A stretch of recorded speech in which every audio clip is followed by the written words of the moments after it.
Sir 8 chapter से पहले sir एक बार जो लास्ट क्वेश्चन था वो करवा देंगे सर। क्या था लास्ट क्वेश्चन? सर जो आपने लास्ट में जो हमारा सॉल्यूशन नहीं आ रहा था, फिर वो बाद में थोड़ा समझाया था sir. ABCD is a parallelogram और इक्विलेटरल ट्रायंगल वाला। वो तो एक्सप्लेन कर तो दिया था मैंने,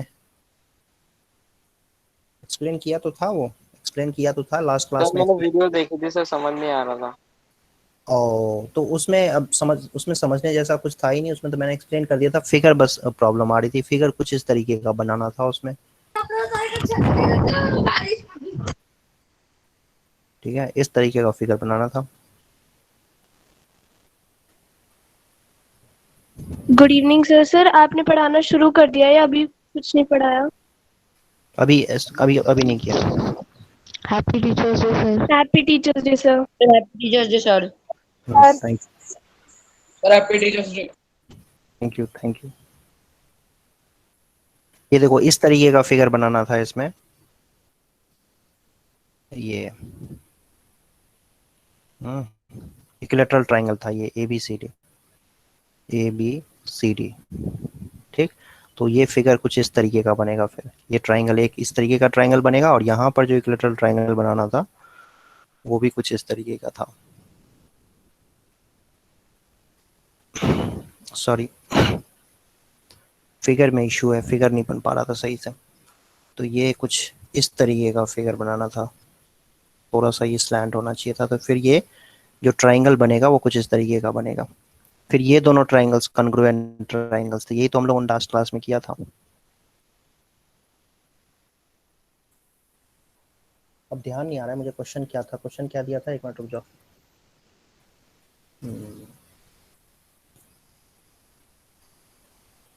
सर उसमें हमें इक्विलेटरल ट्रायंगल प्रूव करना था सर। हमें गिवन था ABCD is a parallelogram and ABF and ADE are equilateral triangles. Prove that CEF is a equilateral triangle. इस तरीके का कुछ फिगर था। ABCD एक पैरेललोग्राम था, और फिर क्या था उस पे ये इस तरीके के equilateral triangle. Yes sir. Sir इसमें 3 ट्रायंगल्स को कॉन्ग्रुएंट करके हमने प्रूव किया था। हाँ हाँ हाँ, ठीक है। तो इस तरीके से कुछ होगा कि इसमें मेन बात है कि फिगर जो बनाना होगा ना वो कुछ इस तरीके का होना चाहिए, ताकि वो विजिबल हो, दिखना चाहिए इस तरीके से कुछ। नहीं, ये बिल्कुल स्ट्रेट लाइन जैसा जो बन रहा है ना, ये प्रॉब्लम है आई थिंक। देखो, पहले तो इक्विलैटरल ट्रायंगल ही बना देता हूँ मैं इसके ऊपर, है ना। सबसे अच्छी बात तो ये रहेगी, इक्विलैटरल ट्रायंगल ही बना देता हूँ, और फिर यहाँ पर इस तरीके से पैरेललोग्राम बना देता हूँ, है ना। ये और ऐसे ही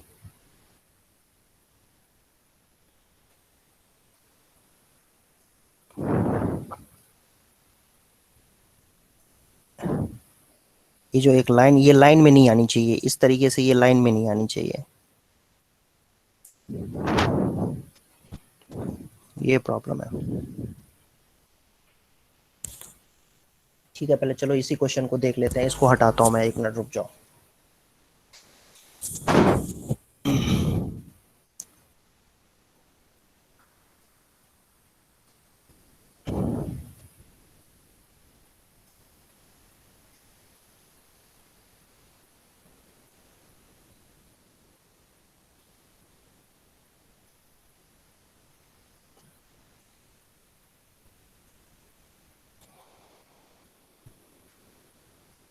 ना,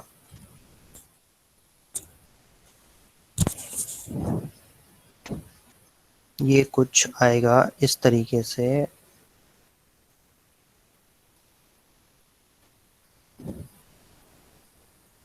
ABCD,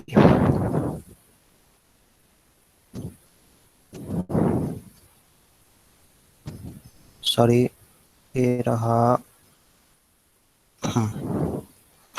ये क्या था बच्चों, ये क्या था, ये ट्रायंगल कौन सा था? सर ABF और ADE इक्विलेटरल। ABF और ADE। आई थिंक इस तरीके का था कुछ, यही होगा ना। और हमें प्रूव क्या करना था इसमें? सर CEF एक इक्विलेटरल ट्रायंगल है, तो सर इसमें हमने 3 ट्रायंगल्स को कॉन्ग्रुएंट करके प्रूव किया। हाँ देखो, अब यहाँ से तुम देख सकते हो ये फिगर ठीक बन गया है ना। ये फिगर इसमें बनाना इंपॉर्टेंट था। तो अब देख सकते हो यहाँ से कि पैरेललोग्राम है तो अपोजिट साइड्स इक्वल होंगे। ठीक है जी, पैरेललोग्राम में अपोजिट साइड्स भी इक्वल होते हैं और अपोजिट साइड्स भी इक्वल होते हैं और अपोजिट एंगल्स भी इक्वल होते हैं, तो ये आपको पता होना चाहिए। ठीक, तो अब ध्यान से देखो, और ये इक्विलैटरल ट्रायंगल है तो ये 60 डिग्री हो जाएगा और ये भी 60 डिग्री हो जाएगा। इक्विलैटरल दिया हुआ है तो ऑब्वियसली 60 डिग्री होगा, ये सारे एंगल 60 डिग्री हो जाएंगे। तो अब यहाँ से आप देख सकते हो, यहाँ से आप देख सकते हो कि एक तो ये साइड से ये साइड जो है ये भी इक्वल होगा किसके, ये ए बी के ही इक्वल होगा। भाई देखो इक्विलैटरल ट्रायंगल है तो ए बी बी एफ और ए एफ सारे इक्वल होंगे। ठीक है, ऐसे ही A D E equilateral triangle है, A D E equilateral triangle है, इसीलिए जो डी ई होगा वही ए डी होगा और वही ए ई होगा। समझो बात को? Yes sir. Yes sir. हाँ ठीक है। तो अब देखो, तुम इसमें ध्यान से देखो, अब इसमें तुम ध्यान से देखो, ये एंगल जो है, इस एंगल को तुम छोटा एंगल को अगर x कह देते हो तो ये एंगल कितना हो जाएगा, 180 माइनस x होगा। Yes sir. Yes sir. ये समझ में आया सबको? क्योंकि ये हाँ Yes, ये sir. पैरेललोग्राम में ना ये जो एडजेसेंट एंगल्स होते हैं वो सप्लीमेंट्री होते हैं। यस सर, उनका ये दोनों साइड्स पैरेलल हो। ठीक है, तो ये x है तो ये 180 माइनस x होगा। अब ये कंप्लीट एंगल है, आई थिंक मैं आपको यहाँ पर विजुअलाइज कराता हूँ, एक मिनट रुक जाओ। ये जो है ना, ये देखो यहाँ पर ये जो कंप्लीट एंगल है, एंगल बी पे जो complete angle circle angle, circular angle 360 degree होगा पूरा का पूरा। Yes sir. तो 360 डिग्री जब ये पूरा होगा तो इसका मतलब जो ये वाला एंगल है, इसको मैं दूसरे कलर से यहाँ पर देखो कर रहा हूँ, ब्लू कलर से कर रहा हूँ। देखो ये एंगल, मैं इस एंगल की बात कर रहा हूँ। ये एंगल कितना होगा बेटा, ये एंगल कितना होगा पता है? सर 180 सर 120 माइनस कर दो प्लस सर 120 120 प्लस 120 प्लस है। हाँ जी। तो अब देख सकते हो यहाँ से, अब ये हो गया triangle congruent. E A F जो ट्राइंगल है ना, ई ए एफ जो ट्राइंगल होगा वो इक्वल हो जाएगा सी बी एफ के, सी बी एफ के। ठीक है, ये कॉन्ग्रुएंट हो जाएगा। कौन सा क्राइटेरिया लगा? SAS। क्यों? देख सकते हो साफ साफ, ये जो बी एफ है ये किसके इक्वल है? बी एफ जो है वो ए एफ के इक्वल है, जो इसमें बी एफ इसमें इस ट्राइंगल में। और फिर बी सी जो है वो किसके इक्वल है? बी सी जो है वो ए ई के इक्वल है, तो है ही, है ना। और साथ ही साथ जो एंगल आ रहा है ये एफ एंगल, वो इक्वल आ रहा है एंगल एफ बी सी के। दोनों 180 120 प्लस x है, तो ये SAS से दोनों ट्रायंगल्स कॉन्ग्रुएंट हो जाएंगे। ठीक है, यही लॉजिक लगेगा। अब तुम इन दोनों ट्रायंगल्स को देखो, ऐसे ही सेम लॉजिक के साथ EAF जो है ना, ये EAF कॉन्ग्रुएंट किसके होगा पता है? EDC के भी कॉन्ग्रुएंट हो जाएगा, EDC के, है ना। क्योंकि यहाँ भी तो वही हो रहा है, ये साइड इसके इक्वल दे रखा है, AE जो है वो DE के इक्वल है, DC जो है वो AF के इक्वल है। ठीक है, DC किसके इक्वल है? AF के इक्वल है। अब समझ में आ रहा है कि AF के इक्वल क्यों है? क्योंकि ABF एक इक्विलैटरल ट्रायंगल है और AB जो है वो AF के इक्वल होगा, बट AB तो DC के इक्वल है पैरेललोग्राम की अपोजिट साइड होने की वजह से, तो फिर से AF के भी इक्वल हो जाएगा। तो और फिर से यहाँ ये एंगल कितना हो जाएगा? 180 माइनस x हो जाएगा, 180 माइनस x। ये एंगल कितना है? 60 है, तो सेम लॉजिक से ये एंगल कितना होगा? 120 प्लस x हो जाएगा। तो ये ट्रायंगल कॉन्ग्रुएंट हो गया। तो यहाँ से तुम, यहाँ से सीपीसीटी से तुम कैसे, यहाँ से सीपी ये ट्रायंगल जब कॉन्ग्रुएंट पहले जो हमने किया था, ये वाला पार्ट, पहला पार्ट EAF को CBF के, EAF को CBF के किया था, तो यहाँ से सीपीसीटी से तुम ये कह सकते थे कि जो EF होगा ना वो CF के इक्वल होगा। ठीक है, यहाँ से सीपीसीटी से तुम ये क्लेम कर सकते थे। और जब ये हम SAS से प्रूव कर देंगे, ये दूसरा वाला ट्रायंगल, बाकी जो दो ट्रायंगल्स हैं इनको हम जब कॉन्ग्रुएंट प्रूव कर देंगे, तो यहां से हम ये क्लेम कर सकते हैं कि EF जो है वो EC के इक्वल है। ठीक है, तो EF EC के इक्वल है, EF CF के इक्वल है, तो इसका मतलब ये हुआ कि EF EC और CF तीनों के तीनों इक्वल हो जाएंगे। ठीक है, तो ये ट्रायंगल इक्विलैटरल हो जाएगा।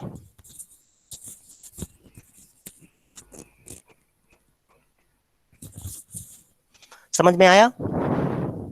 Yes sir. Yes. Yes, sir.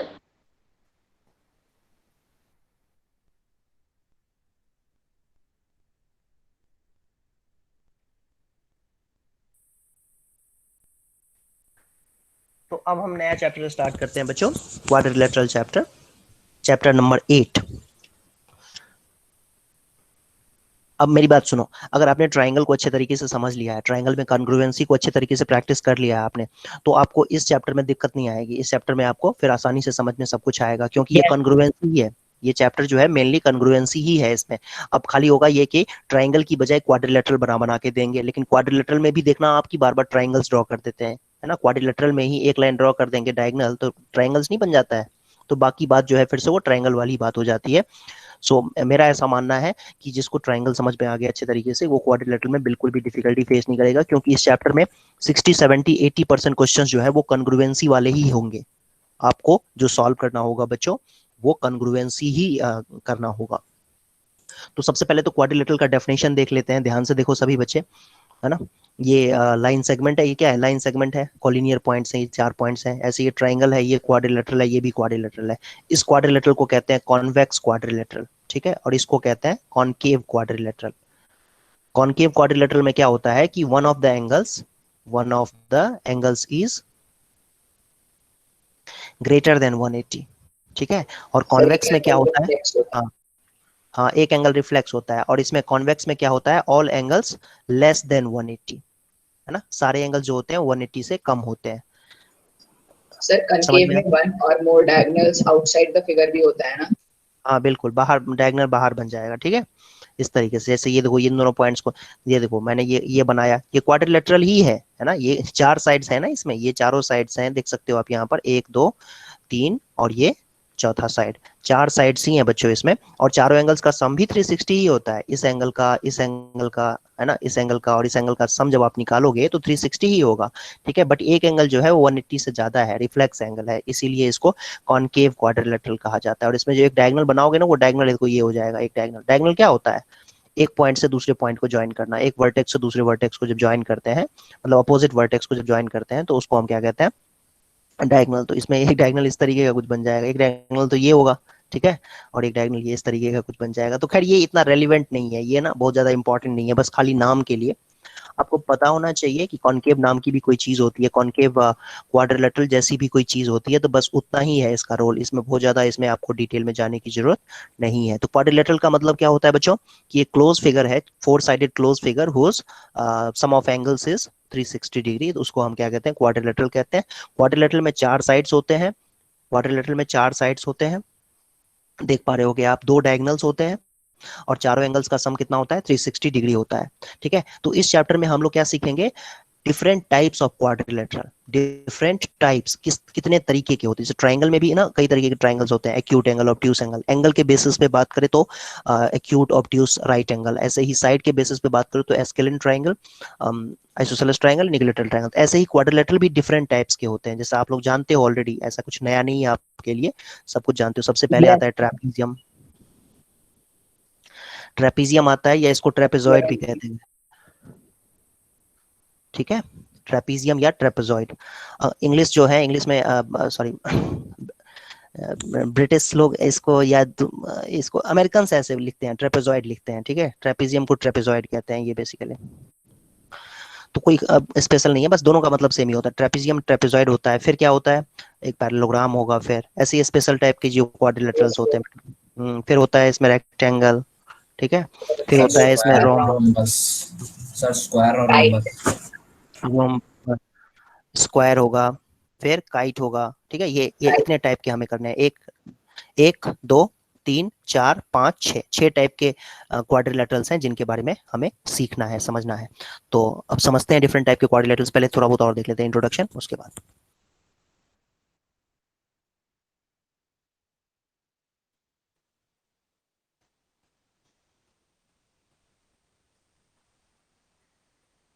ये देखो इसमें दिया भी है, आपके एनसीईआरटी में दिया भी हुआ है ये, देख सकते हो, टाइप्स ऑफ क्वाड्रिलेटरल, ठीक है। ट्रेपीजियम क्या होता है बच्चों, ट्रेपीजियम का मतलब होता है कि दो लाइन जो होंगे, 2 साइड जो होनी चाहिए वो पैरेलल होनी चाहिए, तो उसको ट्रेपीजियम कहते हैं। हाँ, पैरेललोग्राम क्या होता है, अपोजिट साइड जो होते हैं पैरेलल होते हैं और इक्वल भी होते हैं। रेक्टेंगल में अपोजिट साइड्स पैरेलल, इक्वल होते हैं और 90 डिग्री होता है एंगल्स।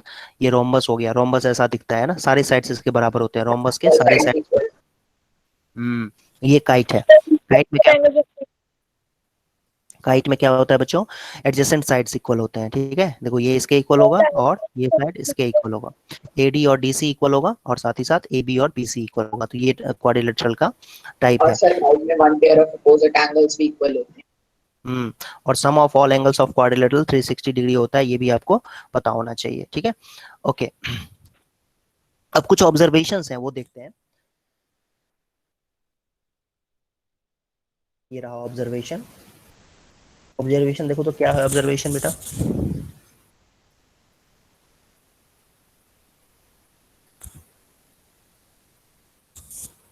ऑब्जर्वेशन में क्या आ रहा है देखो कि आपसे कहा, देखो क्या लिखा हुआ है कि one pair of opposite sides of quadrilateral in the figure namely AB and CD is parallel, you know that is called trapezium। Trapezium कहते हैं इसको, मतलब दो साइड्स पैरेलल होना चाहिए, इस तरीके का पैरेलल होना चाहिए, ठीक है। ये लाइन और ये लाइन पैरेलल होनी चाहिए, AB और CD पैरेलल होनी चाहिए, तो इसको ट्रेपीजियम कहेंगे। ऐसा भी हो सकता है, ठीक है, ऐसा भी ट्रेपीजियम बनाया जा सकता है, आप देख सकते हो इस तरीके से। अब ये अगर ABCD है तो भी ये ट्रेपीजियम ही है, बिकॉज ये दोनों लाइन पैरेलल लाइंस हैं। आई होप समझ में आया होगा, ठीक है। इस तरीके से भी ट्रेपीजियम बना सकते हैं। और जब ट्रेपीजियम है तो ये एडजेसेंट एंगल्स जो होते हैं इसके, वो एडजेसेंट एंगल्स मतलब ये दोनों एंगल्स जो होंगे ये क्या हो जाएंगे, एडजेसेंट एंगल नहीं कहना चाहिए इनफैक्ट इसको, ये दो पेयर ऑफ एडजेसेंट एंगल्स। वैसे तो ये दोनों भी एडजेसेंट एंगल्स ही हैं, बट ये दोनों सप्लीमेंट्री नहीं होते हैं। एंगल A और एंगल C सप्लीमेंट्री होंगे यहाँ पर, मतलब ये x है तो ये 180 माइनस x होगा, और ऐसे ही ये y है तो ये 180 माइनस y होगा। सप्लीमेंट्री एंगल्स होंगे पैरेलल लाइन होने की वजह से। को इंटीरियर एंगल वाली, को इंटीरियर एंगल प्रॉपर्टी, ठीक है। जब देखो क्वाड्रिलेटरल में दोनों साइड्स, दोनों पेयर ऑफ लाइंस जो अपोजिट पेयर जो होते हैं वो अगर पैरेलल हो जाते हैं तो उसको पैरेललोग्राम कहते हैं। पैरेललोग्राम सभी बच्चे जानते हैं, पैरेललोग्राम ऐसा भी बनाया जा सकता है, ठीक है। ये देख सकते हो इस तरीके से, ये ABCD में एक पैरेललोग्राम होगा जब ये लाइन पैरेलल होगा इसके और ये लाइन इसके पैरेलल होगा, BC के, है ना। और इक्वल भी होंगे साथ ही साथ, ये जो साइड है ये इसके इक्वल होगा और ये साइड बेटा इसके इक्वल होगा, तो ये क्या कहलाएगा, पैरेललोग्राम। और पैरेललोग्राम ऐसे भी बनाया जा सकता था, ठीक है, इस तरीके का भी पैरेललोग्राम बनाया जा सकता है, वर्टिकल। हाँ सर पैरेललोग्राम की तो बस हम कहने को तो एक ही प्रॉपर्टी है ना कि अपोजिट साइड्स आर पैरेलल, बाकी तो हम उससे डिराइव करते हैं ना।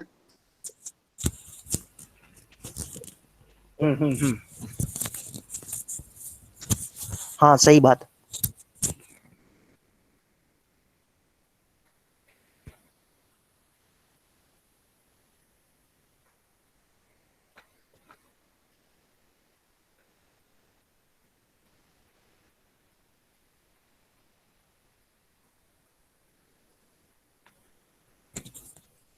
सर आपकी आवाज नहीं आ रही। देखो इधर देखो, तो इसमें जो है ना ये देखो क्या लिखा हुआ है, पैरेललोग्राम में क्या होता है, both pair of opposite sides of quadrilateral, जो ये सेकंड में, थर्ड में, फोर्थ में दिया हुआ है, फिफ्थ में दिया हुआ है, ये सब पैरेलल होते हैं। मतलब पैरेलल होने चाहिए तो वो पैरेललोग्राम बन जाएगा। अपोजिट साइड्स पैरेलल हैं तो पैरेललोग्राम हो जाएगा। जैसे ये साइड इसके पैरेलल है और ये भी इसके पैरेलल है, इसका मतलब ये पैरेललोग्राम हो गया, कोई इशू नहीं है। तो ये भी पैरेललोग्राम, ये भी पैरेललोग्राम, ये भी पैरेललोग्राम, ये भी पैरेललोग्राम है, ठीक है। चार जो फिगर्स हैं यहाँ पर, सेकंड, थर्ड, फोर्थ, फिफ्थ, ये चारों के चारों क्या है, पैरेललोग्राम है। तो सारे पैरेललोग्राम है। अब एक पैरेललोग्राम में, जैसे ये पैरेललोग्राम है, इसमें एक एंगल अगर 90 डिग्री हो जाए तो ये रेक्टेंगल बन जाता है, ठीक है। ये लिखा हुआ है कि अगर एक एंगल अगर इक्वल हो जाए, मतलब सबसे पहली बात तो ये समझना जरूरी है कि रेक्टेंगल भी एक पैरेललोग्राम ही होता है। पैरेललोग्राम का डेफिनेशन ये है कि अपोजिट पेयर ऑफ साइड्स जो है पैरेलल होने चाहिए।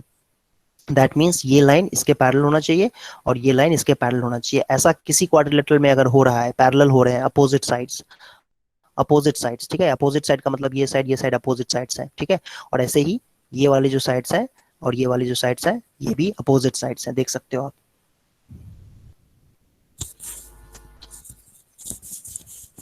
तो अपोजिट साइड्स पैरेलल होंगे तो वो पैरेललोग्राम हो जाएगा। और किसी पैरेललोग्राम में एक एंगल अगर 90 डिग्री हो जाए तो उसको हम कहते हैं रेक्टेंगल। तो ये आप देख सकते हो बेटा, यहाँ पर थर्ड फिगर जो है ये क्या है, रेक्टेंगल है। ये एक रेक्टेंगल है, MNRS जो है वो क्या है, रेक्टेंगल है। ओके, अब किसी पैरेललोग्राम में सारे साइड्स अगर इक्वल हो जाए तो वो रोम्बस हो जाता है। जैसे ये देखो, ये रोम्बस है। रोम्बस में क्या होता है, चारों साइड्स इक्वल हो जाते हैं, ठीक है। सर स्क्वायर भी तो हो सकता। सर इस केस में हाँ, तो हर ट्रायंगल ट्रेपेजियम भी है, क्योंकि ट्रेपेजियम में एक pair of opposite side parallel होना चाहिए। हाँ So, हाँ, each one pair parallelogram of के साइड बाद वन पेयर ऑफ होता है, तो one pair of opposite sides parallel होता है, तो इसमें तो दोनों है ना, ये इसमें तो दोनों है, इसमें भी दोनों है, इसमें भी दोनों है, इसमें भी दोनों है। एटलीस्ट एक बोला है नहीं, उसमें। कहाँ लिखा है, कहाँ लिखा है एटलीस्ट, कहाँ लिखा है, देखो ये रहा, ये देखो one pair of opposite sides of quadrilateral लिखा हुआ है, देखो वन पेयर, एटलीस्ट नहीं लिखा है। सर लेकिन ये थोड़ा ना लिखा है कि इंक्लूसिवली एक ही होना चाहिए। हाँ, ये वन पेयर का मतलब वन पेयर ही होता है, ठीक है, वन पेयर का मतलब यहाँ पर होता, अगर लिखना होता ना तो मैथमेटिक्स एग्जैक्ट साइंस होता है, इसमें कुछ इधर उधर नहीं होता है ना, एक्सेप्शंस नहीं होते हैं। वन पेयर का मतलब होता है वन पेयर, है ना, दो साइड्स, वन पेयर का मतलब होता है टू साइड्स, ठीक है। अगर उसको लिखना होता कि एटलीस्ट, तो यहाँ पर लिखता एटलीस्ट, है ना, यहाँ पर वो लिखता है, ऐसा एटलीस्ट नहीं लिखा हुआ है, इसका मतलब यही ट्रू है, इसमें यही तो इम्पोर्टेंट बात है कि एग्जैक्ट है, ये जो साइंस है ये एग्जैक्ट साइंस है, इसमें कुछ भी इधर उधर नहीं होगा। तो वन पेयर का मतलब वन पेयर ही है, यहाँ पर दो ही होगा, है ना। अगर एटलीस्ट लिखना होता तो एटलीस्ट लिखते, वो नहीं लिखा हुआ है तो हम अपनी मर्जी से एटलीस्ट नहीं ले सकते हैं। तो ट्रेपीजियम जो है वो एक स्पेशल कैटेगरी में आता है, बाकी ये चार जो है ना, ये चारों के चारों जो है ये पैरेललोग्राम की कैटेगरी में आते हैं। तो आई होप आपको ये समझ में आया होगा। तो ये रोम्बस का मतलब होता है कि हाँ, किसी पैरेललोग्राम के अगर चारों साइड्स इक्वल हो जाए तो रोम्बस हो जाएगा, और फिर रोम्बस का एक एंगल अगर 90 डिग्री हो जाए तो वो एक स्क्वायर हो जाएगा, है ना, ऐसे भी कह सकते हो आप। तो या पैरेललोग्राम जो है, पैरेललोग्राम में अगर एंगल ए 90 डिग्री है और सारे साइड्स इक्वल हैं तो हम कह सकते हैं कि वो एक स्क्वायर हो जाएगा। सो बेसिकली ऐसा भी कह सकते हो आप कि स्क्वायर जो है वो एक स्पेशल टाइप का रोम्बस होता है जिसके एंगल्स जो है वो 90 डिग्री होते हैं, सारे एंगल्स 90 90 90 होते डायगोनल्स हैं, इक्वल होते हैं। डायगोनल्स। Yes, ऐसे ही तुम कह सकते हो कि रोम्बस एक स्पेशल टाइप का पैरेललोग्राम है जिसके चारों साइड्स इक्वल होते हैं। और सर उसके डायगोनल 90 डिग्री बनाते हैं। हाँ, 90 डिग्री पे होते हैं, वो बाद में देखा जाएगा, लेकिन मेन डेफिनेशन ये होगा, मेन इस तरीके से इंटरप्रेट कर सकते हैं, वो तो उसकी प्रॉपर्टी है कि डायगोनल्स 90 डिग्री पे होते हैं। इसमें हम ये कहेंगे कि एक स्पेशल टाइप का रोम्बस जो है वो एक स्पेशल टाइप का पैरेललोग्राम है जिसके चारों साइड्स इक्वल होते हैं। रेक्टेंगल जो है वो एक स्पेशल टाइप का पैरेललोग्राम है जिसके सारे एंगल्स 90 डिग्री होते हैं, ठीक है। और पैरेललोग्राम में होता है अपोजिट पेयर ऑफ साइड्स जो होते हैं वो पैरेलल होते हैं। सर हम ट्रेपीजियम को पैरेललोग्राम नहीं कहेंगे ना, या कहेंगे? नहीं, बिल्कुल नहीं, ट्रेपीजियम एक अलग कैटेगरी में है। पर सर उसकी दो साइड्स तो पैरेलल है। तो पैरेललोग्राम थोड़ी हो जाएगा उससे, पैरेललोग्राम में opposite pair of sides parallel होने चाहिए। इतनी देर से कितनी बार तो बोला मैंने, ये देखो ये पैरेलल होना चाहिए और साथ ही साथ ये भी पैरेलल होना चाहिए, तब हम कहते हैं कि ये पैरेललोग्राम है, ठीक है। ऐसा इसमें भी हो रहा है, इसमें भी हो रहा है, देखो इसमें भी है, इसमें भी है, लेकिन इसमें और इसमें फर्स्ट वाले में और इसमें नहीं है, तो इसलिए इन दोनों में। क्वाड्रिलेटरल देखो काइट क्या होता है कि जब एडजेसेंट साइड्स इक्वल होते हैं, एडजेसेंट साइड्स अगर इक्वल हो तो उसको हम काइट कहते हैं। क्वाड्रिलेटरल में क्या हो रहा है, एडी और सीडी इक्वल है, देखो ये एडी और सीडी इक्वल है, और ऐसे ही एबी और सीबी इक्वल है, तो ये two pairs of adjacent sides are equal, it is not a parallelogram, it is called a kite, ठीक है। पतंग जैसा दिखता है इसीलिए इसको काइट कहते हैं। तो आई होप आपको ये समझ में आया होगा। डेफिनेशन यही है, डेफिनेशन से इधर उधर बिल्कुल नहीं आपको भटकना है, डेफिनेशन से बिल्कुल स्टिक रहना है। ये डेफिनेशन होता है, इसी में आप सोचते रहो, आपको घुमा फिरा के क्वेश्चंस देंगे इसी डेफिनेशन को यूज करते हुए। तो आपको डेफिनेशन को अच्छी तरीके से फॉलो करना है, याद रखना है, समझना है इसको, ठीक है। अपनी मर्जी से कुछ भी अपने दिमाग से लगा नहीं देंगे, जैसे अभी कर दिया था ना ट्रेपीजियम ये ट्रेपीजियम भी तो है, ट्रेपीजियम में मतलब दो लाइंस पैरेलल होती हैं, दो साइड्स पैरेलल होती हैं, तो पैरेललोग्राम में भी तो दो होती हैं, तो ये ट्रेपीजियम है क्या? बिल्कुल नहीं, ये ट्रेपीजियम थोड़ी होता है, ये पैरेललोग्राम ही है।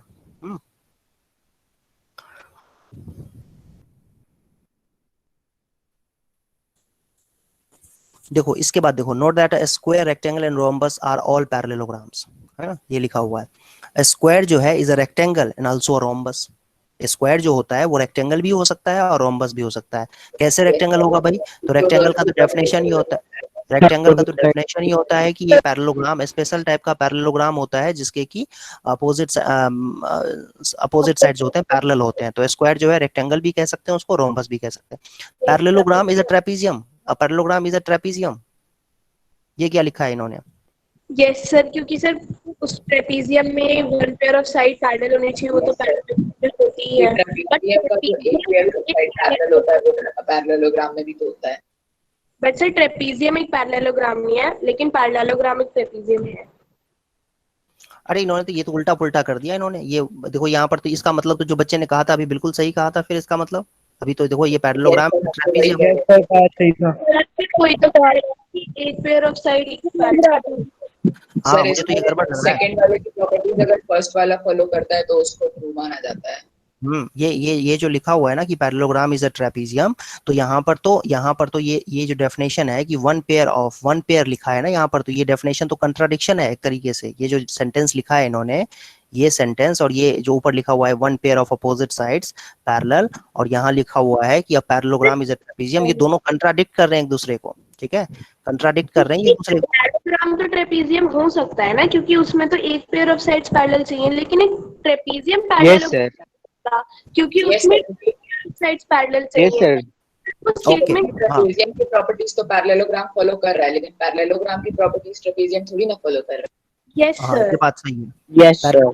हाँ इस तरीके से, इस लॉजिक से हम लगा सकते हैं, ये बात सही है, ये लॉजिक सही है कि ये बात सही है कि हाँ एक पेयर इसमें है पैरेलल। ठीक है, इसका मतलब ये हुआ कि दोनों है, वैसे तो दोनों है लेकिन एक तो है ही ना, एक तो पैरेलल है ही ना। दोनों हो रहे हैं तो अच्छी बात है। ठीक है, दोनों हो रहे हैं तो अच्छी बात है। अच्छा ये दोनों पैरेलल हैं तो अच्छी बात है, लेकिन एक पेयर तो पैरेलल है ही, तो इसमें कंट्राडिक्शन नहीं है। हाँ बिल्कुल सही तुमने कहा। ये मैं यहाँ पर मैं कंफ्यूज हो गया एक्चुअली में कि ये कैसे लिख दिया इन्होंने। ठीक है, a parallelogram is a trapezium, इसको हम कह सकते हैं बिकॉज इसमें हाँ सर मैं ये कह रहा हूँ कि स्क्वायर जो है सर वो रेक्टेंगल भी होगा, पैरेललोग्राम भी होगा, ट्रेपीजियम भी होगा और वो रोम्बस भी होगा ना। हाँ हाँ ट्रेपीजियम कैसे होगा सर एक स्क्वायर? नहीं स्क्वायर में क्या होता है, एक पैरेलल, एक साइड मतलब दो साइड्स पैरेलल हैं क्या? बिल्कुल है। ठीक है, इसमें अपोजिट साइड्स पैरेलल हैं क्या? तो बिल्कुल है। ठीक है, इसमें सारे एंगल्स 90 डिग्री हैं तो बिल्कुल है। ठीक है, सारे साइड्स इक्वल हैं तो बिल्कुल है। इसीलिए सब सारे डेफिनेशंस को फॉलो करता है ना, ये स्क्वायर सारे डेफिनेशंस को फॉलो। Yes sir. है। के बना देंगे। सर काइट की डेफिनेशन फॉलो करेगा, काइट की क्योंकि काइट में तो एडजेसेंट साइड इक्वल होते हैं, स्क्वायर में भी होते हैं एडजेसेंट साइड इक्वल। अरे स्क्वायर में एडजेसेंट नहीं, चारों साइड से इक्वल होता है। तो सर काइट की प्रॉपर्टी फॉलो करेगा, काइट को हम लोग कह सकते हैं कि square is a kite. Square is a kite नहीं, Yes, स्क्वायर अरे नहीं राइट एंगल नहीं है। नहीं ऐसा नहीं। हाँ राइट एंगल नहीं है, और दूसरी बात ये भी होता है ना कि इसमें देखो क्या हो रहा है यहाँ पर कि ये इसमें तो ये बिल्कुल डिफरेंट जोन में चला गया ना। इसमें क्या हो रहा है कि अपोजिट्स मतलब जो two pair of adjacent sides है ना वो इक्वल होने चाहिए, two pair of adjacent sides equal होने चाहिए, और वो आपस में भी इक्वल हो इस बात की कोई गारंटी थोड़ी दे रखी है इसके अंदर। ठीक है, तो और दूसरी बात ये कि जो सॉलिड रीजन है वो ये रीजन है कि 90 डिग्री एंगल नहीं है ना, इसमें 90 डिग्री एंगल होना चाहिए सारे एंगल्स, तो वो रीजन यहाँ पर फॉलो नहीं हो रहा है, तो इसीलिए नहीं होगा। सो पैरेललोग्राम को ट्रेपीजियम कह सकते हैं बिकॉज इसमें एक पेयर ऑफ मतलब दो साइड्स तो पैरेलल हैं ही। ठीक है, one pair of opposite sides parallel तो है ही। हाँ ये अलग बात है कि दोनों पैरेलल हैं तो अच्छी बात है, वो तो होने दो, अच्छी बात है, उसमें तो कोई इशू है ही नहीं। A kite is not a parallelogram, okay, क्योंकि इसमें पैरेलल लाइंस नहीं दिए हुए, अपोजिट साइड्स पैरेलल नहीं दिए हुए हैं, तो हम ये कह सकते हैं। ये डेफिनेशन से बिल्कुल भी हम डेविएट नहीं कर सकते। ये डेफिनेशन हमारे लिए बिल्कुल ही इंपॉर्टेंट है और इसी से हमें स्टिक रहना है, ध्यान रहे इस बात का बच्चों। Okay, a trapezium is not a parallelogram, okay, obviously एक ही साइड पैरेलल होता है, इसीलिए नहीं होगा ट्रेपीजियम। तो सही बात है, दोनों साइड्स तो पैरेलल होते नहीं है, दो पेयर ऑफ अपोजिट साइड्स तो नहीं होगा ऑब्वियसली। और फिर लिखा हुआ है रेक्टेंगल और a rhombus is not a square. Obviously rectangle में चारों साइड इक्वल होने चाहिए, तो ऐसा तो होता नहीं है, जरूरी नहीं है कि रेक्टेंगल के चारों साइड्स इक्वल हो। रोम्बस में चारों साइड्स जो है इक्वल तो होते हैं बट एंगल्स 90 नहीं है, इसीलिए स्क्वायर नहीं होगा। तो ये अंडरस्टूड सी बात है। Yes sir.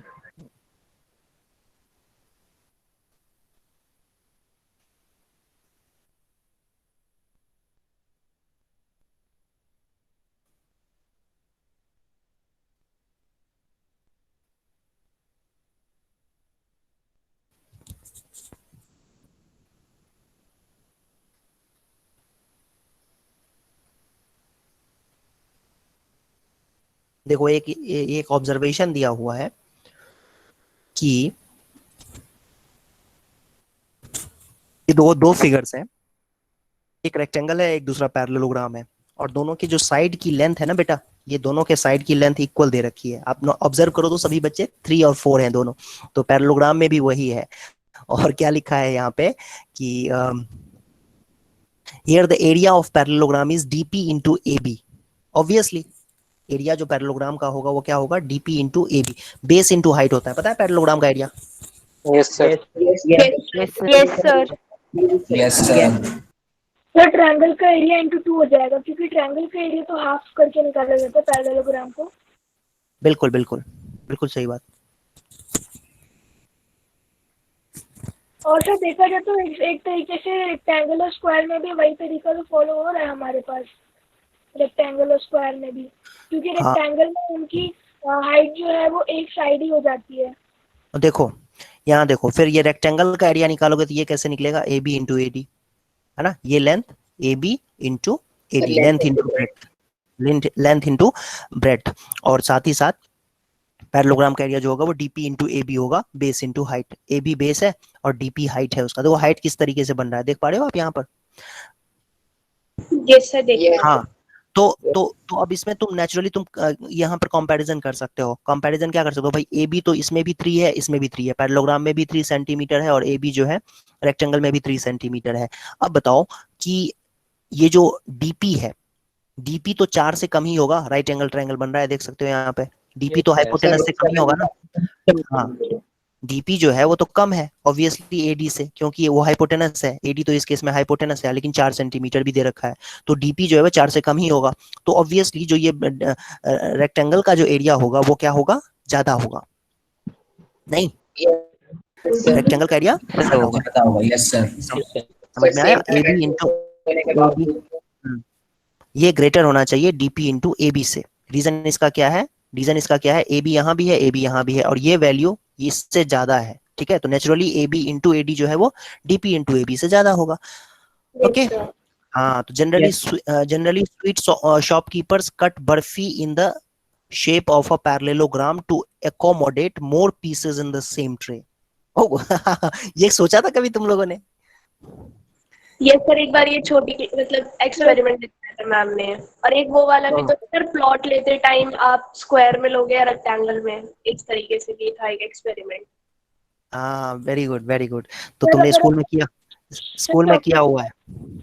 सर अगर हम लोग चॉकलेट को पीसेस में तोड़ दें, उसको जैसे बड़े सारे ट्रायंगल्स जैसे पीसों में, और अगर हम उसमें से एक पीस निकाल लें और फिर सबको फिर से जोड़ें, तो ऐसा हो सकता है कि उन लोगों उन सबका साइज पहले जैसा हो जाए एक पीस के बिना भी। ओके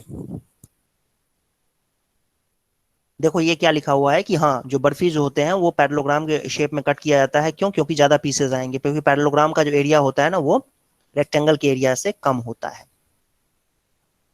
तो इसीलिए ऐसा करते हैं वो। हाँ, कह रहा है see the shape of barfi before you eat in the next time. Okay जी, देख लेना भाई सभी बच्चे।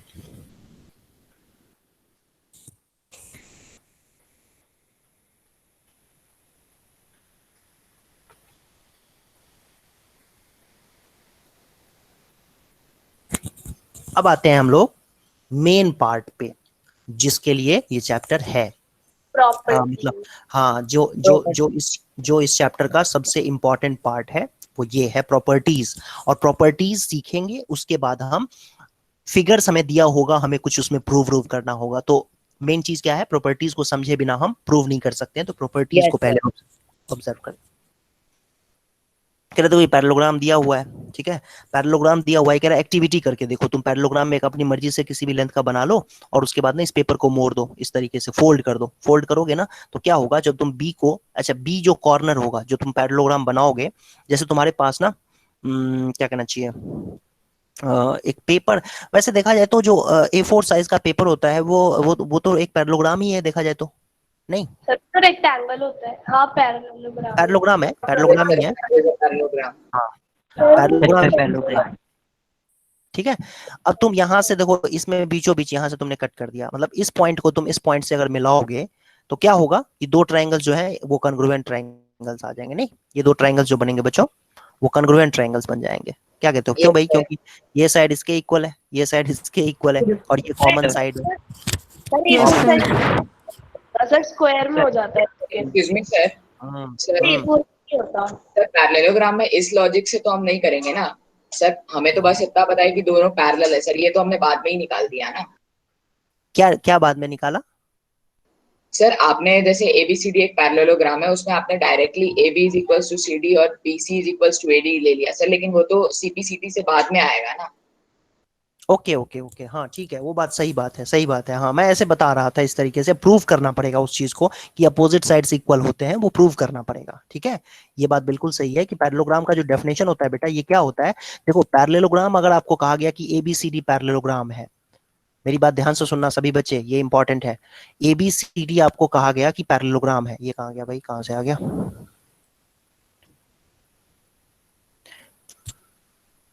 एक मिनट। हाँ देखो एबीसीडी आपको कहा जा रहा है बेटा पैरेललोग्राम है, तो आपको क्या कहा गया है, पैरेललोग्राम है ये कहा गया है। ठीक है, इसका मतलब क्या निकालेंगे हम, इसका मतलब हम ये निकालेंगे कि डीसी एबी के पैरेलल है और बीसी एडी के पैरेलल है। समझ में आया, समझ में आया सबको, ये बहुत इंपॉर्टेंट है।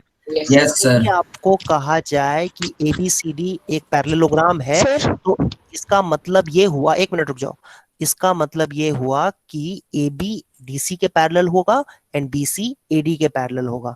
ठीक है, यही डेफिनेशन होता है पैरेललोग्राम का। पैरेललोग्राम में डेफिनेशन में यही कहा गया था कि अपोजिट पेयर्स ऑफ साइड्स जो होते हैं ना, वो पैरेलल होते हैं, बस यही आपसे कहा जाता है, तो पैरेललोग्राम हो जाएगा। आई होप समझ में आया होगा ये। ठीक है, इससे न कम Yes, ना इससे ज्यादा आप यस इंटरप्रेट। सर, आ गया। ओके हाँ बोलो क्या डाउट है। कुछ नहीं सर, जो डाउट था क्लियर हो गया। ओके देखो, अब देखो ध्यान से देखो, अब इसमें क्वेश्चन थ्योरम आ गया, यहाँ पर थ्योरम ये आ गया आपसे, ये कहा जा रहा है कि अ diagonal of a parallelogram divide into two congruent triangles. ठीक है, मतलब जो डायगोनल होगा वो दो कॉन्ग्रुएंट ट्रायंगल्स में उसको डिवाइड कर देगा। तो ये इसका रीजन बड़ा सिंपल है। देखो सबसे पहली बात तो ये जो एंगल होगा ना, ये इसके इक्वल होगा। लाल कलर से दिख रहा है बेटा सबको, जो angle Yes, sir. Alternate Alternate angles.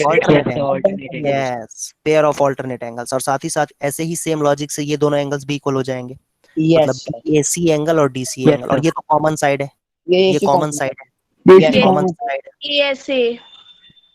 ASA से दोनों ट्रायंगल हो जाएंगे कॉन्ग्रुएंट। बट सर ASA से दोनों पैरेललोग्राम की प्रॉपर्टी भी तो होती है कि ऑपोजिट एंगल्स इक्वल होते हैं। बेटा रुक जाओ, एक मिनट रुक जाओ, है ना, अपोजिट एंगल्स इक्वल होते हैं ना, सुनो, ये प्रॉपर्टी होती है, ये डेफिनेशन नहीं होता है। डेफिनेशन क्या होता है, मैं एक बार आपको मतलब ये क्लियर कर देता हूँ कि डेफिनेशन ये होता है पैरेललोग्राम का कि opposite pair of sides equal होने चाहिए तो पैरेललोग्राम होगा। उसके बाद उसकी कई सारी चीजें अपने आप फॉलो अप हो जाती हैं, जैसे अपोजिट पेयर ऑफ एंगल्स जो है इक्वल हो जाते हैं। वो कैसे होता है वो आप यहाँ पर देख सकते हो, क्यों इक्वल हो जाता है बेटा, देख सकते हो आप यहाँ पर। ऑल्टरनेट एंगल से ये x है तो ये भी x हो जाएगा, ये y है तो ये भी y हो जाएगा, लेकिन एंगल A तो x प्लस वाई आ गया, और यही तो एंगल C है, इसीलिए एंगल इक्वल हो जाते हैं। क्यों इक्वल हो जाते हैं, ऑल्टरनेट एंगल होने की वजह से ये इक्वल हो जाते हैं। आई होप आपको समझ में आया होगा। यस सर, आ गया। ठीक है, तो सुनो सुनो, यस सर।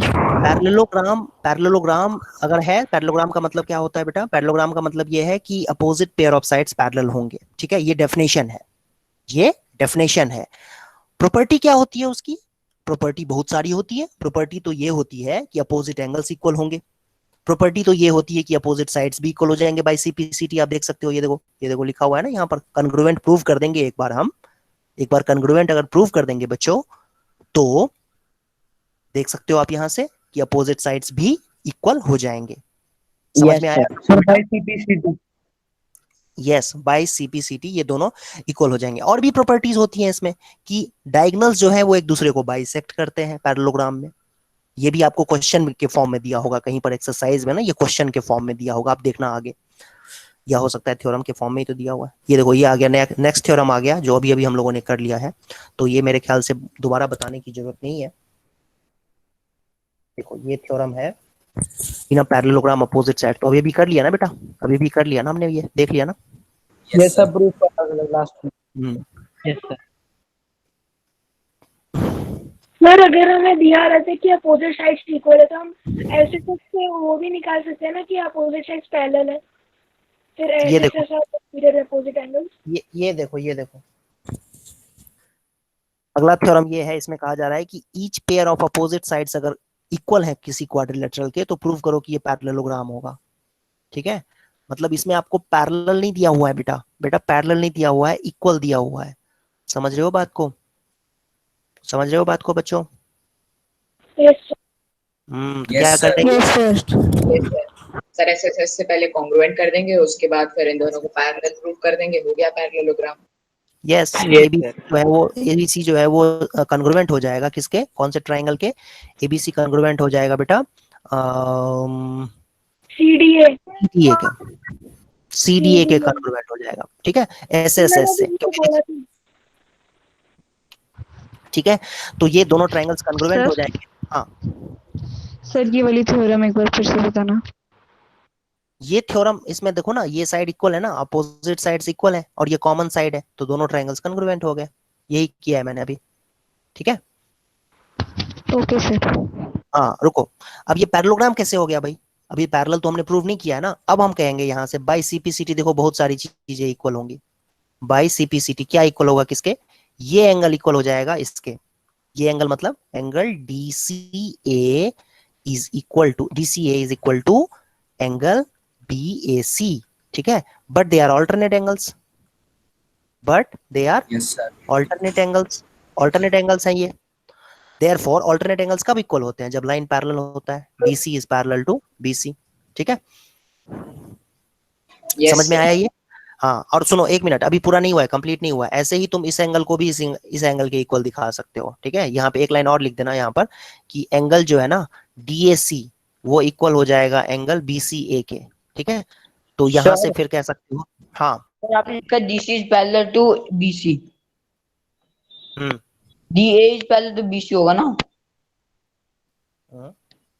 नहीं, DC is parallel to AB, okay I am sorry, ठीक है तुमने सही पिक किया, DC is parallel to AB, very good, तुमने सही पिक किया, यही है, DC पैरेलल होगा AB के, ये लाइन जो है ना DC लाइन वो AB के पैरेलल होगा, और साथ ही साथ BC जो है वो AD के पैरेलल हो जाएगा, क्यों, ऑल्टरनेट एंगल्स तो तभी इक्वल होते हैं जब लाइंस पैरेलल हो,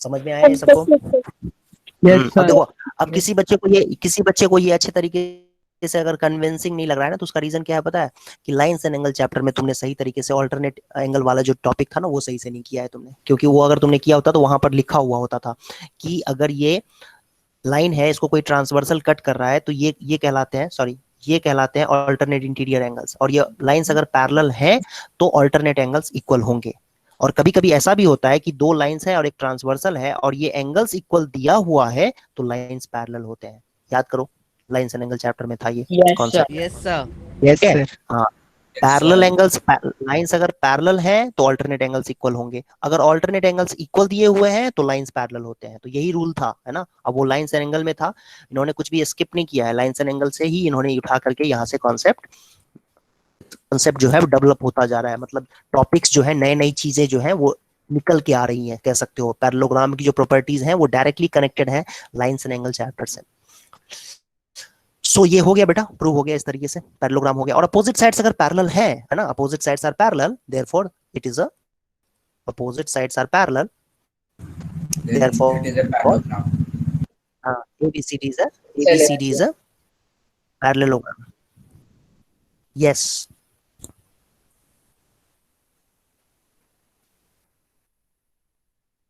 सर यहाँ पे तीनों चीजें प्रूव हो गई ना, opposite angles are equal, opposite sides are equal, opposite sides are parallel.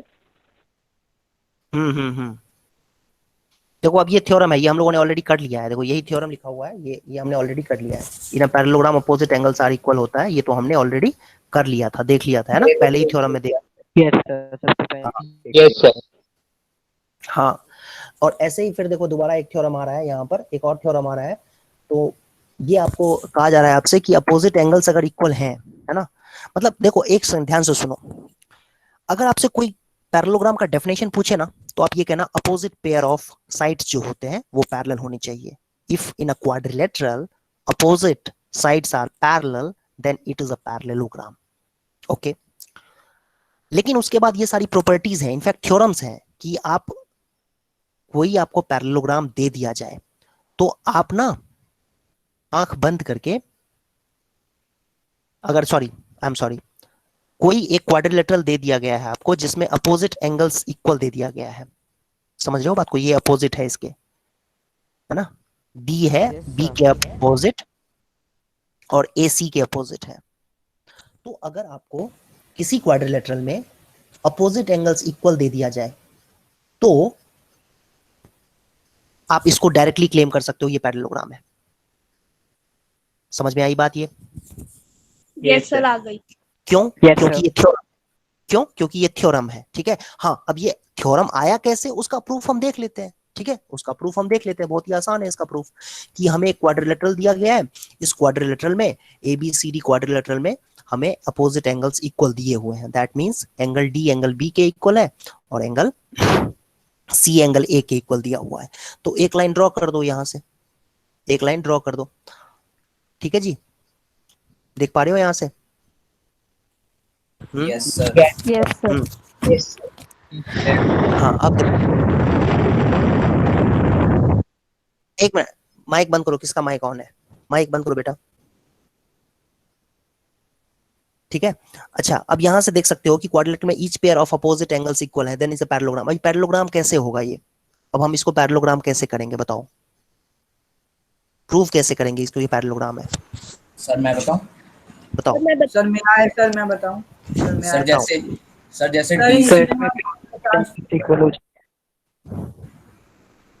Sir मैं आए बोलो। सर, यहाँ से जो डायगोनल पास हो रही है सर, ये दो एंगल्स में डिवाइड कर रही है सर। ये और सर ये दोनों पैरेलल हम बताने के लिए सर ये दोनों इक्वल हैं, तो सर ये डिवाइड हो जाएंगे। बाइसेक्टर बनाएंगे तब जाके वो दोनों इक्वल होंगे, तो दो साइड्स पैरेलल है, अल्टरनेट इंटीरियर एंगल इक्वल है, तो इस वजह से पैरेलल कहाँ दिया हुआ है? पैरेलल कहाँ दिया हुआ है? Each pair of opposite angles equal दिए हुए हैं खाली। सर मैं बताऊं? अल्टरनेट हाँ बोलो।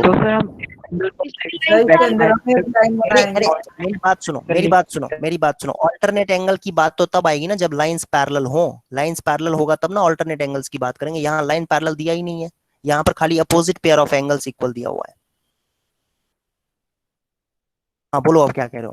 कौन बच्चा एक्सप्लेन कर रहा था, बताओ।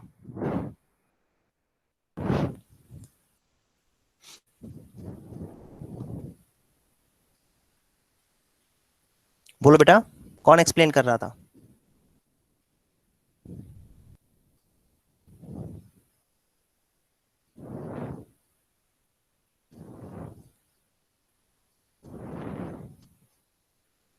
इसमें तुम्हें अपोजिट एंगल्स इक्वल दिए हुए हैं खाली, ठीक है। अपोजिट एंगल्स इक्वल दिए हुए हैं और तुम्हें इसमें प्रूव ये करना है कि ये एक पैरेललोग्राम होगा। तो खाली अपोजिट एंगल इक्वल दिया हुआ है, इस बात का ध्यान रखना है तुम्हें। तो अब इसको कैसे करोगे?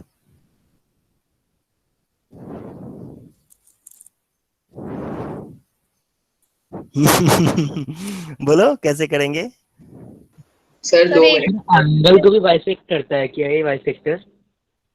अब ये बाइसेक्टर कहां से आ गया? खाली तुम्हें ये कहा जा रहा है कि एक क्वाड्रिलेटरल है जिसमें अपोजिट एंगल्स जो है वो इक्वल है, ये कहा जा रहा है तुमसे खाली, ठीक है। अब इसको प्रूव करो कि ये पैरेललोग्राम है, बस इतना है, ठीक है। सर 2 मिनट तुम्हें सर। हाँ, थिंक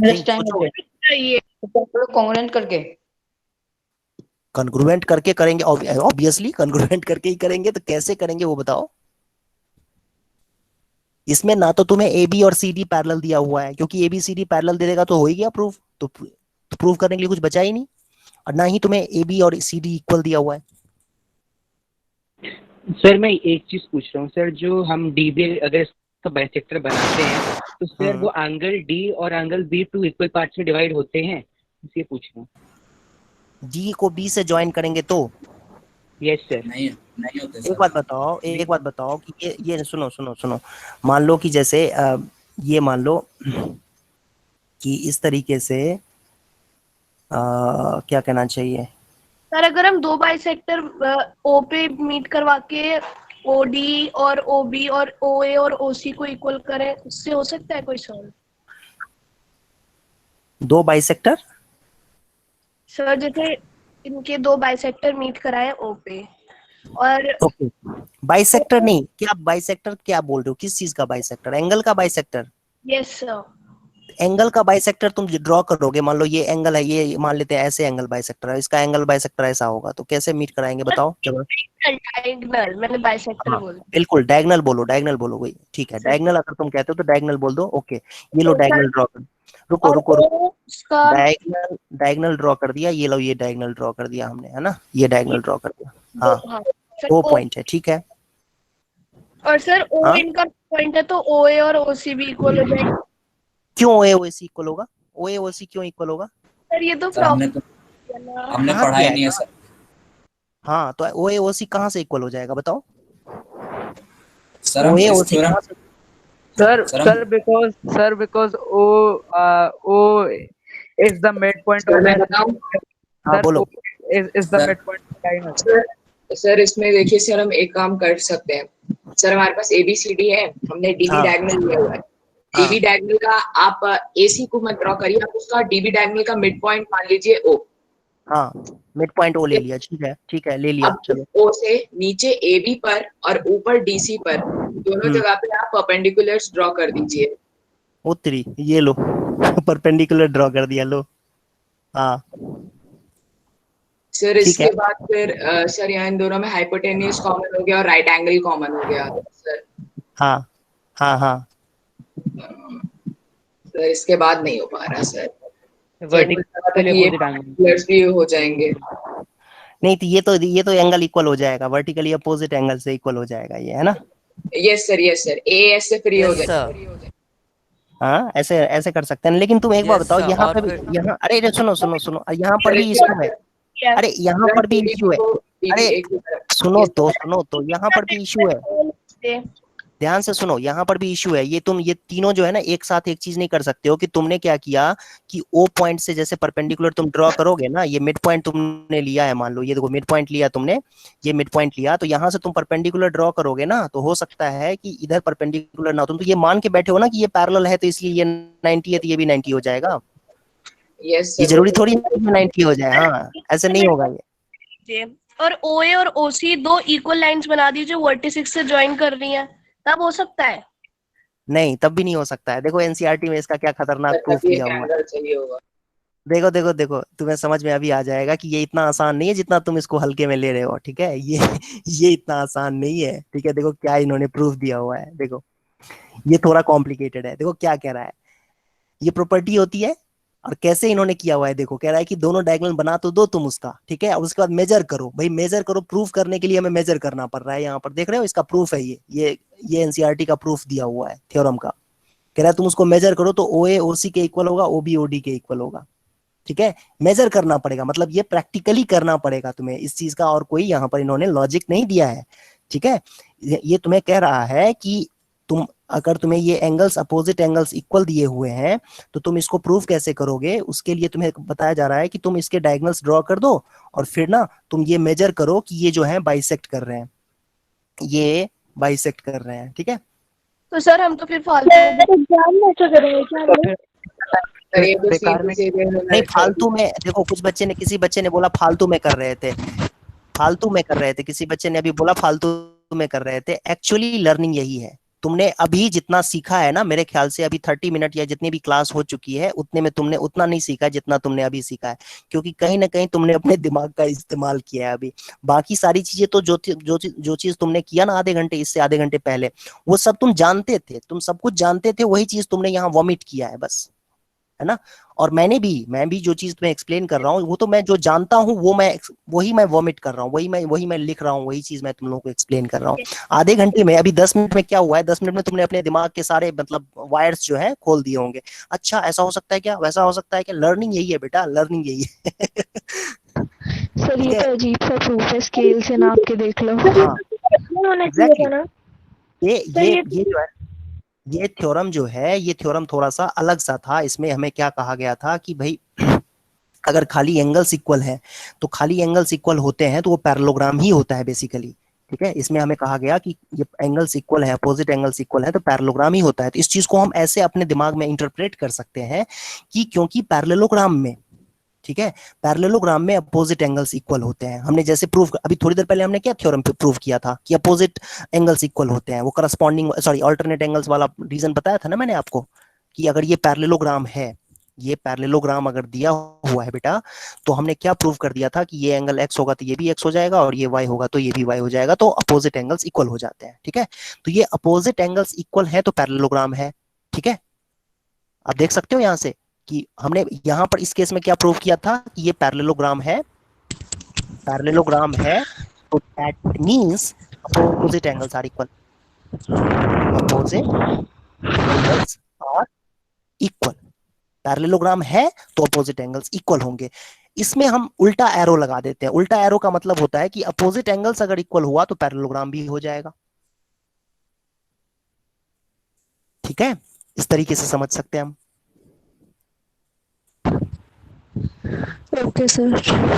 हाँ, उल्टे डायरेक्शन में इस चीज को समझ सकते हो। अच्छा, मुझे एक मेरे दिमाग में ये चीज आ रहा है कि हम इस तरीके से अगर हम सोचें, कंस्ट्रक्शन कर दें इसमें, जैसे हमें अपोजिट एंगल्स इक्वल दिए हुए हैं, तो हम इस तरीके से डायगोनल्स अगर ड्रॉ करते हैं, डायगोनल्स ड्रॉ नहीं करते हैं बल्कि हम कहते हैं कि ये एक लाइन हमने ड्रॉ कर दिया है सच दैट ये एंगल और ये एंगल इक्वल हो सकते हैं। ऐसा बनाया जा सकता है? नहीं बनाया जा सकता है। ठीक है, तो कोई इसका और चारा है नहीं।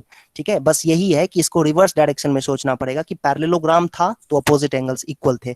और ये जो थ्योरम है बेटा, इसमें कहा जा रहा है कि अपोजिट एंगल्स इक्वल है तो पैरेललोग्राम होगा। इसको रिवर्स में प्रूव करना चैलेंजिंग है, मेजर करके ही करना पड़ेगा इसमें आपको। सर आगे जैसे एक्सरसाइजेज में हम और क्वेश्चन करेंगे तो फिर पता कैसे चलेगा कि किस में हमें से नाप के करना पड़ेगा और किस में हमें थ्योरम लगा के करनी है? नहीं, देखो, थ्योरम क्या होता है ये बात आपको समझना जरूरी है। थ्योरम क्या होता है? थ्योरम एक तरीके से देखा जाए तो एक रूल है, यूनिवर्सल ट्रूथ होता है जो ऑलवेज वैलिड होता है। ठीक है, और जब क्वेश्चन में आएगा तो क्वेश्चन में आपको उस थ्योरम को यूज करना होता है और वो डायरेक्टली यूज करना होता है। आप जैसे आप ट्राइंगल में सारे एंगल्स का सम होता है 180 डिग्री, तो वो आप कैसे प्रूव करते थे? याद करो, एक्स कहते थे इसको, ये भी एक्स था, ये वाई था तो ये भी कहते थे वाई था, और ये जेड था, है ना? तो x plus y plus z आप कहते थे कि ये लाइन पे एंगल है तो 180 डिग्री हो जाएगा। बहुत सारी चीजें इसमें इन्वॉल्व है। पहले तो अल्टरनेट एंगल्स इन्वॉल्व है, फिर लाइन के ऊपर एंगल्स हैं कई सारे, उसका सम 180 डिग्री है, तो sum of all angles on a line is 180 degree, alternate angles are equal. तो दो तीन चीजों को मिक्स करके हमने ये प्रूव कर दिया कि ट्रायंगल में एंगल्स का सम 180 डिग्री होता है। बट जब आप क्वेश्चन सॉल्व कर रहे होते हो तब क्या आप ये चीज बार बार प्रूव करके दिखाते हो क्या कि देखो ऐसे होता है, एक्स है तो ये भी एक्स होगा, ये वाई है तो ये भी वाई होगा? नहीं करते हो ना, आप डायरेक्टली यूज करते हो उस चीज को, थ्योरम को। वही चीज, हाँ, तो वही हम करेंगे। ये थ्योरम हमने सीख लिया, ये थ्योरम हमने सीख लिया। ठीक है, थ्योरम हमने समझ लिया। ओके, अब इसको मैं डायरेक्टली यूज करूंगा क्वेश्चन के अंदर, जब क्वेश्चन में प्रूव करने की बात आएगी तो। सर ऐसा भी कोई रूल सर होता है कि जैसे हम पाइथागोरस थ्योरम यूज करते हैं ना सर? 180 डिग्री होते हैं। हाँ, बिल्कुल बिल्कुल, फिर से तो बोलो। सर सिर्फ थ्योरम 8.5। सर हाँ बोलो, हाँ बोलो। सर ऐसा कोई रूल होता है जैसे अगर इसमें हमारा हमें दे रखा है कि अगर सर कोई लाइन पैरेलल होती है तो उनके बीच के एंगल्स 180 डिग्री होते सप्लीमेंट्री? दो लाइंस पैरेलल है तो उनके बीच का एंगल तो कुछ है ही नहीं। एक ट्रांसवर्सल जब तक नहीं ड्रॉ करेंगे तो एंगल कहाँ बनेगा? ट्रांसवर्सल बनाएंगे तो ये एंगल और ये एंगल 180 होता है। ठीक है, सर ये जैसे एक्सियम था, हमें याद? सर ऐसे दे रखा है कि जैसे हमने पिछला पैरेललोग्राम बनाया था, इसमें सर अगर हमने हाँ मान लिया कि ADBC पैरेलल है तो एंगल ए और एंगल बी का हाँ सम 180 डिग्री होगा। हाँ, बिल्कुल होता ही है। सर फिर सप्लीमेंट्री सॉल्व होते होगा हैं कैसे? Adjacent angle. सर मैं बताऊं? कैसे? कैसे? सर मैंने ले लिया सर ABCD हमें प्रूव करना है ABCD पैरेललोग्राम है, तो हाँ। सर मैंने ABCD ले लिया और सर हमें पता है एंगल सम प्रॉपर्टी 360 डिग्री होता है सर। ठीक है, उसके बाद हमें सर पता है कि एंगल ए और एंगल सी इक्वल है, तो मैंने एंगल ए को लिख दिया angle A plus angle B plus angle C plus angle D, हमने 360 डिग्री ले लिया। उसके बाद sir okay, angle A plus angle B plus angle A plus angle B, sir मैंने जो इक्वल्स है उनको एक ही डिजिट में ले लिया, तो सर सर आ गया 2x two plus angle 2y हो जाएगा। सर। तो 2x sir plus angle 2y 180 degree हो जाएगा। यस सर, तो sir x plus Y 180 degree आ जाएगा, तो सर पैरेलल प्रूव हो जाएगा सॉरी, इससे। 360 है यहाँ। सर वहाँ तो 360 लिखना था ना?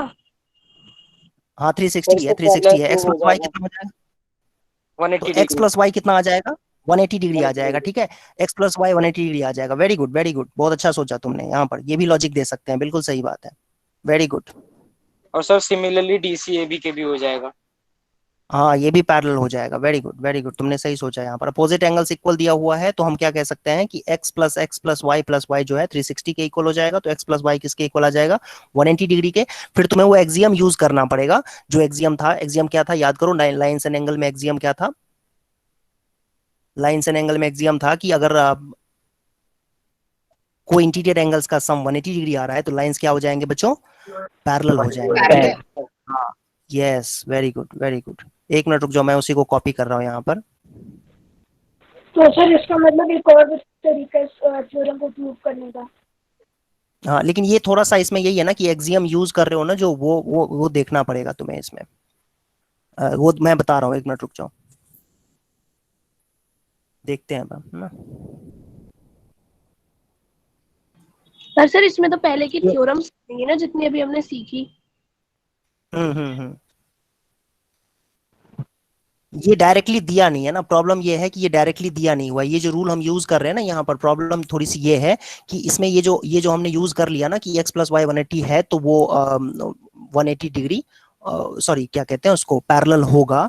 ये इसमें डायरेक्टली दिया नहीं है इसमें, ठीक है। और इसका रीजन ऐसे हो सकता है इस तरीके से कि ये 2 लाइंस है, हम ऐसा कोई एंगल बना सकते हैं कि जिसका सम 180 डिग्री हो, इस तरीके से पैरेलल ना ऐसा हो। भी तो और लिख सकते हैं x + ये y डायरेक्ट = 180 रिजल्ट नहीं डिग्री दिया हुआ है। और ये जो ऑब्जर्वेशन है, ये बहुत ही अच्छा ऑब्जर्वेशन है, बट इसमें ना इस तरीके डायरेक्ट कोई रूल लिखा नहीं है एनसीईआरटी में। और ना एनसीईआरटी एक्चुअली जो कहता है ना, तो वो एग्जाम में भी वही चीज तुम्हें करना होता है। तो इसीलिए इस चीज को, ठीक है, मतलब ऑब्वियसली ये लॉजिक बिल्कुल सही है, परफेक्ट लॉजिक है कि भाई x + y 180 डिग्री होगा तो नेचुरली लाइंस पैरेलल हो जाएंगे, बट ऐसा रूल नहीं लिखा हुआ है। वो जो एक्सियम की बात कर रहे थे ना, मैंने देख लिया है, नहीं है, उसमें लिखा नहीं है। इसमें तुम लोग देखना है, इसमें एनसीईआरटी में कहीं सर दिख जाए। लेकिन सर पर हमने तो सर लेकिन अगर हम ऐसे लिखें कि x सर + कहीं y लिखा नहीं है = सर, 180 लेकिन डिग्री वो है, होता तो है और ना। सर अगर हम ये हाँ लिखें होता तो ऑल्सो है दे ना। आर को-इंटीरियर एंगल्स, तो सर ये हाँ, ऑटोमेटिकली पैरेलल नहीं हो जाएंगी? को-इंटीरियर एंगल्स से तो लिख सकते हैं सर। नहीं वही कह रहा हूँ ना, कोई इंटीरियर एंगल्स का सम 180 डिग्री यहाँ पर है, तो वो लाइंस पैरेलल हो जाएंगे। ये दिखा नहीं मुझे, तुम लोग देखना, एनसीईआरटी में लिखा हुआ है lines and angle, sorry Euclid geometry वाले चैप्टर में, ठीक है, देखना तुम लोग कहीं पे तुम्हें दिख जाए तो। नहीं है उसमें देखा मैंने, लिखा नहीं हुआ है यहाँ पर कि ये रूल होता है। हम क्या, सुनो मेरी बात सुनो, मेरी बात सुनो। हम जब थ्योरम को प्रूव करते हैं ना, तो हम उसमें या तो जो वेल नोन फैक्ट्स होते हैं या एक्सियम्स होते हैं, उसको यूज करके प्रूव करते हैं। किसी भी चीज को जब हम प्रूव करते हैं, तो डेफिनेशन, एक्सियम, है ना, डेफिनेशन को यूज करते हैं, एक्सियम को यूज करते हैं, ठीक है, या कोई कैलकुलेशन होता है उसको यूज करते हैं। इन 3 चीजों के हेल्प से हम किसी चीज को प्रूव करते हैं, ठीक है। तो ये ऑब्जर्वेशन तो, इसमें तो कोई डाउट ही नहीं है कि ये परफेक्ट रीजन है यहाँ पर कि x + y 180 होगा तो लाइंस पैरेलल हो जाएंगे। बट ये जो आएगा इसका पीछे, इसके साथ मैं रीजन क्या लिखूंगा कि x + y 180 डिग्री है, तो AB जो है, सॉरी AD जो है, ये पैरेलल हो जाएगा BC के, या ऑब्वियसली AB पैरेलल हो जाएगा BC के। तो ये कैसे मैं लिखूंगा, इसके साथ साथ कुछ रीजन लिखना होगा ना मुझे, कोई एक्सियम देना पड़ेगा ना नाम यहाँ पर, ठीक है, रीजन सर देना थ्योरम पड़ेगा। नहीं लिख सकते हम? कौन सा थ्योरम, कौन सा थ्योरम? सर एनसीईआरटी में सर चैप्टर नंबर 6 के 6.5 theorem, if a transversal intersects two lines such that a pair of interior angles on the same side of transversal is supplementary, then the two lines are parallel. Sir Euclid में नहीं है sir, lines and angles में, page number okay, 100 very good 6.5। Very good. हाँ, इसलिए मैं कह रहा था तुम लोगों को देखने के लिए कि very very good, very good, तुमने देख लिया। कितना था, 106? Page number 100 6.5। 100, 1 मिनट, 6 है ना, 106 कह रहे हो ना तुम? नहीं सर मैं 100। बोल रहा हूँ पेज नंबर 106 और थ्योरम नंबर 6.5। 1 मिनट रुक जाओ, देखने दो। 6.5 ना, थ्योरम 6.5 ना? Yes sir. Number 100। Yes. Okay, 6.5। Very good very good. देखो ये तुमने सही ऑब्जर्वेशन निकाला है, वेरी गुड। और जिस बच्चे ने इसको लॉजिक लगाया है, वो भी उसने परफेक्ट लॉजिक लगाया है, वेरी गुड। ये देखो, ये है theorem. Transversal intersects two lines such that pair of interior angles on the same side of transversal is supplementary, then the two lines are parallel, ठीक है, ये सर थ्योरम है। Very good. 8.5 को pure prove करने के लिए हमें 6.5 theorem की यूज करना पड़ा, मतलब। Yes yes, exactly exactly. इस थ्योरम को प्रूव करने के लिए हमें लाइंस एंड एंगल चैप्टर का 6.5 थ्योरम को यूज करना पड़ा। अब यहाँ पर तुम लिख सकते होगे ना, ये अब समझ में आ गया कि ये है, ऐसा थ्योरम एग्जिस्ट करता है। नहीं होता तो अपनी मर्जी से नहीं लिख सकते थे, लेकिन यही चीज मुझे लग रहा था कि ये नहीं, उसमें नहीं दिख रहा था, यूक्लिड वाले में। तो वेरी गुड ऑब्जर्वेशन, दोनों बच्चों ने जो किया है, प्रूव जिसने किया उसने भी, और ये थ्योरम जिसने निकाला है उसने भी, दोनों ने बहुत अच्छा काम किया है। तो इस तरीके से देखो, ये क्वेश्चन हो गया, प्रूफ हो गया, जो एनसीईआरटी से बेहतर प्रूफ है। अब हम क्लेम कर सकते हैं बेटा कि ये एनसीईआरटी से फार बेटर प्रूफ है इसका, ठीक है। ये जब तक नहीं था तब तक हम क्लेम नहीं कर सकते थे। तो ऐसा थ्योरम एग्जिस्ट करता है, देयरफॉर ये ट्रू है। Very good.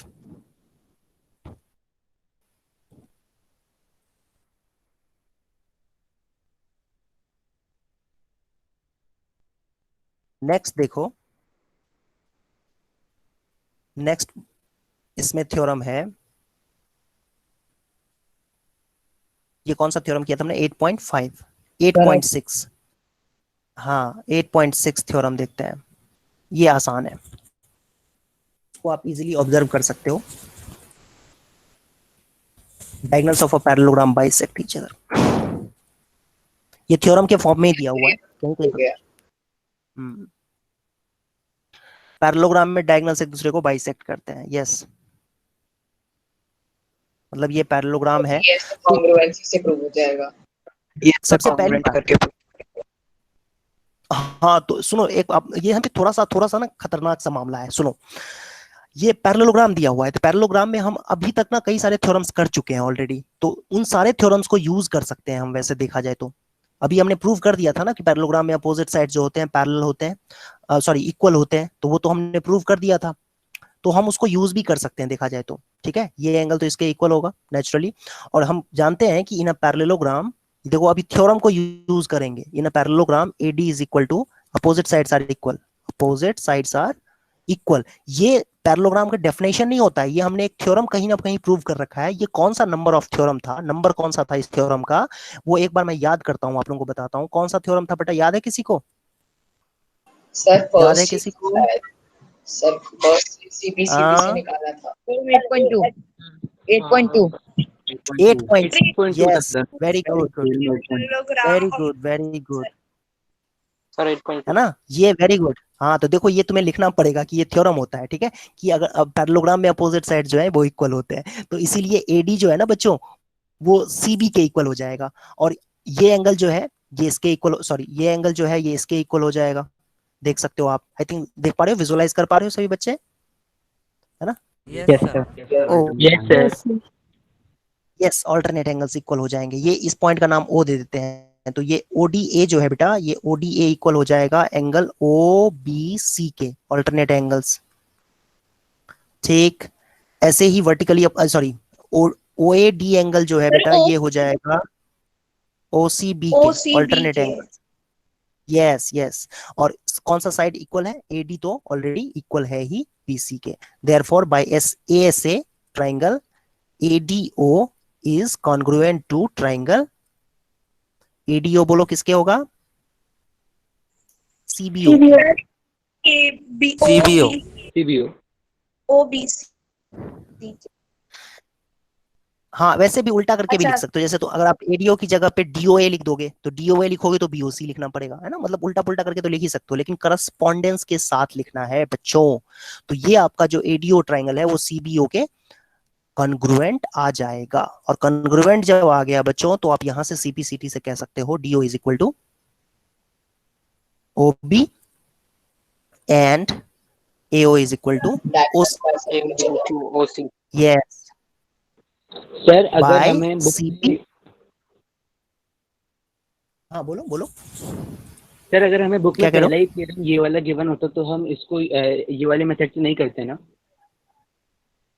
हाँ, मतलब एक्चुअली यहाँ पर इंटरेस्टिंग बात क्या है और थोड़ी खतरनाक बात यह है कि आप उन्हीं चीजों को यूज कर सकते हो, उन्हीं थ्योरम्स को यूज कर सकते हो जो आपने प्रूव कर लिया है, प्रूव कर दिया है, ठीक है? Yes sir. हाँ, और एक बात और, आज की क्लास में तो हम सारे थ्योरम्स कवर कर लेंगे ना, सारे थ्योरम्स कवर, समझ में आ रहा है? ओके, सारे थ्योरम्स कवर कर लेंगे। तो सुनो मेरी बात को, तो सारे थ्योरम कवर करने के बाद जब हम एक्सरसाइज स्टार्ट करेंगे, तो वहां पर तो कोई लॉजिक ही नहीं है आपको, वहां पर तो मतलब आप सारे थ्योरम्स यूज कर सकते हो, है ना, मतलब कुछ भी लगा दो क्योंकि आपने सारा कुछ कर रखा है। तो जब हम एक्सरसाइज करेंगे, क्वेश्चन सॉल्व करने की जब बात आएगी, तो वहां पर तो आप सारे रूल को यूज कर सकते हो। मतलब कहीं पर आपका मन है कि डायगोनल्स को बाइसेक्ट कराना है, तो वो प्रॉपर्टी डायरेक्टली आप लिख सकते हो कि भाई ये थ्योरम होता है, ठीक है? कहीं पर आपको मन है कि भाई हम साइड्स को इक्वल लेना है, तो वो भी आप लिख सकते हो कि ऐसा होता है ना, पहले ही हम कर चुके हैं थ्योरम। तो थ्योरम जो है ना वो बेसिकली इनिशियल स्टेज का है। अभी हम लोग पहले एक्सरसाइज स्टार्ट करने से पहले बच्चों थ्योरम्स कर रहे हैं, तो जब एक्सरसाइज की बारी आएगी तो ये वहां पर आपको कोई कंपल्सन नहीं है कि आप कौन सा थ्योरम यूज कर रहे हो, कौन सा नहीं कर रहे हो, जो मन हो कर लो, ठीक है। अभी कंपल्सन है, अभी कंपल्सन ये है कि हमने ये थ्योरम किया हुआ है, ये थ्योरम हमें प्रूव करना है, जो मैं अभी स्क्रीन पे आपको दिख रहा होगा। तो इसको प्रूव करने के लिए ना, जो थ्योरम हम प्रूव कर चुके हैं उसी को, उन्हीं को यूज कर सकते हैं, है ना। आगे का कोई अपनी मर्जी से दिमाग नहीं लगा सकते हैं। लेकिन जब हम एक्सरसाइज करेंगे तब तो हम सारे थ्योरम्स कर चुके होंगे, तो वहां पर आप सारी चीजों को यूज कर सकते हो। लेकिन इस थ्योरम को, ये जो स्क्रीन पे आपको दिख रहा है, इसको प्रूव करने के लिए हम पीछे जो हमने प्रूव कर रखे हैं ना, उनको यूज कर सकते हैं, है ना। आगे के थ्योरम जो नहीं प्रूव किए हैं उसको यूज नहीं कर सकते हैं। तो आई होप आपको ये बात समझ में आई होगी। तो ये था थ्योरम 8.6। अब हम देखते हैं दूसरा, इसके बाद वाला कौन सा थ्योरम है। ये 8.7 तो पैरेललोग्राम, ये जो है ये पैरेललोग्राम ही चल रहा है। पैरेललोग्राम में ही 7 थ्योरम्स दिए हुए हैं, देख रहे हो। हाँ, लेकिन घबराने की जरूरत नहीं है, क्योंकि रेक्टेंगल भी एक पैरेललोग्राम ही होता है, स्क्वायर भी एक पैरेललोग्राम ही होता है ना जी। अब इसका उल्टा है, कन्वर्स है, कि डायगोनल्स अगर बाइसेक्ट कर रहे हैं किसी क्वाड्रिलेटरल के तो पैरेललोग्राम होगा। तो ये भी आसान है, आई थिंक। ये क्वाड्रिलेटरल से प्रूव हो जाएगा, तो हो ही जाएगा, क्योंकि वर्टिकली अपोजिट एंगल इक्वल हो गए और बाइसेक्ट उन्होंने खुद ही बोल। Very good. ये पैरेलल हो गई। फिर से सीपीसीटी से हम एंगल्स इक्वल निकाल लेंगे और फिर अल्टरनेट से पैरेलल हो जाएंगे। एओडी कंग्रुएंट हो जाएगा बेटा। किसके एओडी कंग्रुएंट हो जाएगा? सीओपी के। हम अच्छा पैरेललोग्राम में निकालना है, ठीक है। ऐसे होगा। क्यों भाई? क्योंकि एओसी के इक्वल है, ये गिवन है। डीओओबी के इक्वल है, ये भी गिवन है। और एंगल टीओए जो है वो इक्वल हो जाएगा एंगल सीओबी के, वर्टिकली अपोजिट। यस, और ये तो गिवन है, ये दोनों गिवन था, तो हो गया। सर हमें ऐसे ओडीसी और ओबीए का भी करना पड़ेगा क्या? हाँ सर हमें ऐसे ही ओडीसी और ओबीए का भी करना पड़ेगा क्या? मतलब यहाँ पे हम अभी इंटीरियर अपोजिट एंगल्स का बताएंगे ना, उसके बाद वैसे ही में सेम। हाँ, यहीं से सुनो तो यहीं से तुम यहीं से तुम आई थिंक क्लेम कर सकते हो ना। देखो ना, यहीं से ऐसे कह सकते हो ना तुम यहाँ से कि ये एंगल जो है बेटा, ये एंगल इसके इक्वल हो जाएगा, ठीक है। तो ये लाइन पैरेलल हो गए, है ना। यहाँ से आप क्लेम कर सकते हो कि हाँ, एंगल ओडीए जो है ये इक्वल हो जाएगा एंगल ओबीसी के, ठीक है। तो यहाँ से आप क्लेम कर सकते हो कि पैरेलल हो गया, एडी पैरेलल हो गया किसके? बीसी के। हाँ, अब जो बच्चा पूछ रहा था कि बिल्कुल कि अभी बच्चा पूछ रहा था ना अभी कि इसको इन ट्रायंगल्स को भी करेंगे क्या? हाँ, बिल्कुल करेंगे। ऐसे ही सिमिलरली हम ये भी कह सकते हैं, सिमिलरली जब डीओसी ट्रायंगल लोगे बेटा, डीओसी ट्रायंगल, तो वो बीओए के सिमिलर हो जाएगा, सॉरी कॉन्ग्रुएंट हो जाएगा। डीओसी जो है वो नीचे वाले ट्रायंगल के भी कॉन्ग्रुएंट हो जाएगा, सेम लॉजिक से। और हम तब कह सकते हैं एबी जो है वो पैरेलल हो जाएगा सीडी के, ठीक है। देयरफॉर अगर हमें कभी क्वेश्चन में पूछा तो सर हम 8.7 ही लगा दें सारी जगह, क्योंकि सर अगर पैरेललोग्राम बन रहा है तब तो सारी प्रॉपर्टी लगेंगी अपने आप। हाँ बिल्कुल, ठीक है। ये सारी प्रॉपर्टीज अलग अलग थ्योरम के फॉर्म में लिखी हुई हैं, लेकिन जब क्वेश्चन आप सॉल्व करोगे ना, तब आपको सारी प्रॉपर्टी, जितने भी थ्योरम्स थे उन सबको आप यूज कर सकते हो, कोई भी नहीं, कोई उसमें रेस्ट्रिक्शन नहीं होगा। आई होप समझ में आया होगा। Yes sir. हाँ, तो यही करना था इसमें। Similarly A B C D के भी पैरेलल हो जाएगा, तो A B C D parallelogram हो गया। पैरेललोग्राम प्रूव करने के लिए कई सारी चीजें हम कर सकते हैं। अगर हम इस थ्योरम पे 8.7 पर आने के बाद, मतलब 8.6 तक तो हमने कई सारी चीजें प्रूव कर दी ना, तो हम ये भी अगर अपोजिट साइड्स को भी इक्वल दिखा देते, जैसे एडी, देखो यहाँ पर मैंने क्या दिखाया है, पैरेलल्स दिखाए बेटा, ध्यान से देखो। एडी को मैंने पैरेलल दिखाया है बीसी के, और एबी को पैरेलल दिखाया है सीडी के, तो मैं कह रहा हूं कि ये एबीसीडी पैरेललोग्राम होगा। लेकिन अगर मैं इसकी बजाय अगर एबी को सीडी के इक्वल दिखा दूं, एबी को सीडी के इक्वल दिखा दूं, और बीसी को एडी के इक्वल दिखा दूं, तो भी पैरेललोग्राम माना जाएगा वो। एग्री करते हो सभी बच्चे? Yes sir. हाँ, क्योंकि इस तरीके का एक थ्योरम तो हमने पहले प्रूव कर रखा है ना, 8.7 थ्योरम से पहले, तो वो भी माना जाएगा ट्रू, ठीक है। लेकिन ओरिजिनल डेफिनेशन क्योंकि पैरेलल का होता है, पैरेललोग्राम में अपोजिट साइड्स पैरेलल होते हैं, इसीलिए हमने पैरेलल का लिख दिया है यहाँ पर, तो सही माना जाएगा। ये भी सही है, ऑब्वियसली। इक्वल दिखा देते तो भी माना जाता, क्योंकि थ्योरम तो हमने एक प्रूव कर ही रखा है कि भाई अपोजिट साइड्स इक्वल होते हैं तो भी पैरेललोग्राम होता है, ठीक है। सो आई होप आपको ये समझ में आया होगा। सर किसी इसमें को कोई कॉन्ग्रुएंसी कंफ्यूजन? करना भी कंपलसरी था। No sir. क्या था इसमें इसमें इसमें कॉन्ग्रुएंसी करना भी कंपलसरी था सर। थ्योरम हाँ 8.5 में भी तो सर हमने पढ़ा था कि अगर हम अपोजिट एंगल्स इक्वल कर देते तो फिर उस टाइम पे तो सर डायरेक्टली पैरेललोग्राम हो जाता। अपोजिट ऐसे कर एंगल्स सकते कहाँ हैं है इक्वल यहाँ पर? अपोजिट अगर हम एंगल्स कहाँ इक्वल कैसे करोगे? कॉन्ग्रुएंसी अगर के बिना कैसे करोगे? कॉन्ग्रुएंसी के बिना कैसे करोगे बताओ? ओके सर ओके सर हाँ मैं कंफ्यूज हो गया था।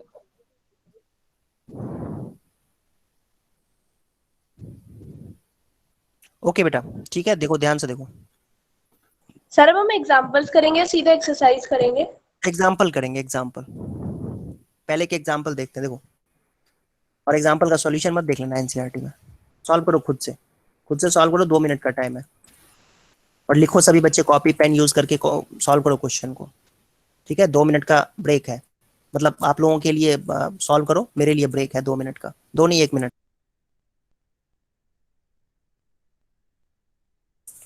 तब तक पानी पीता हूँ मैं।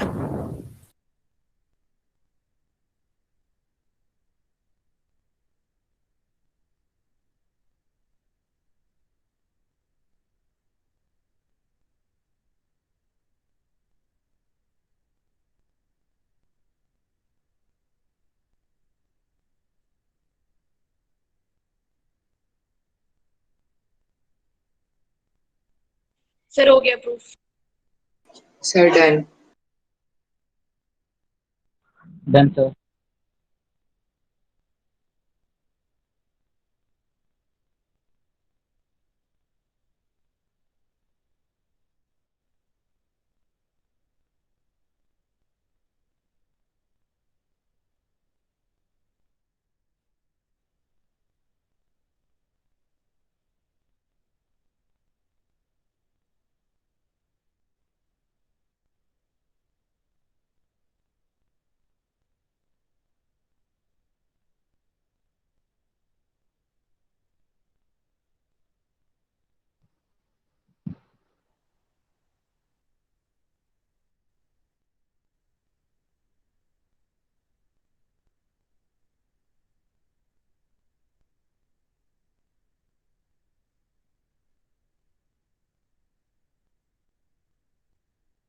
Sir done.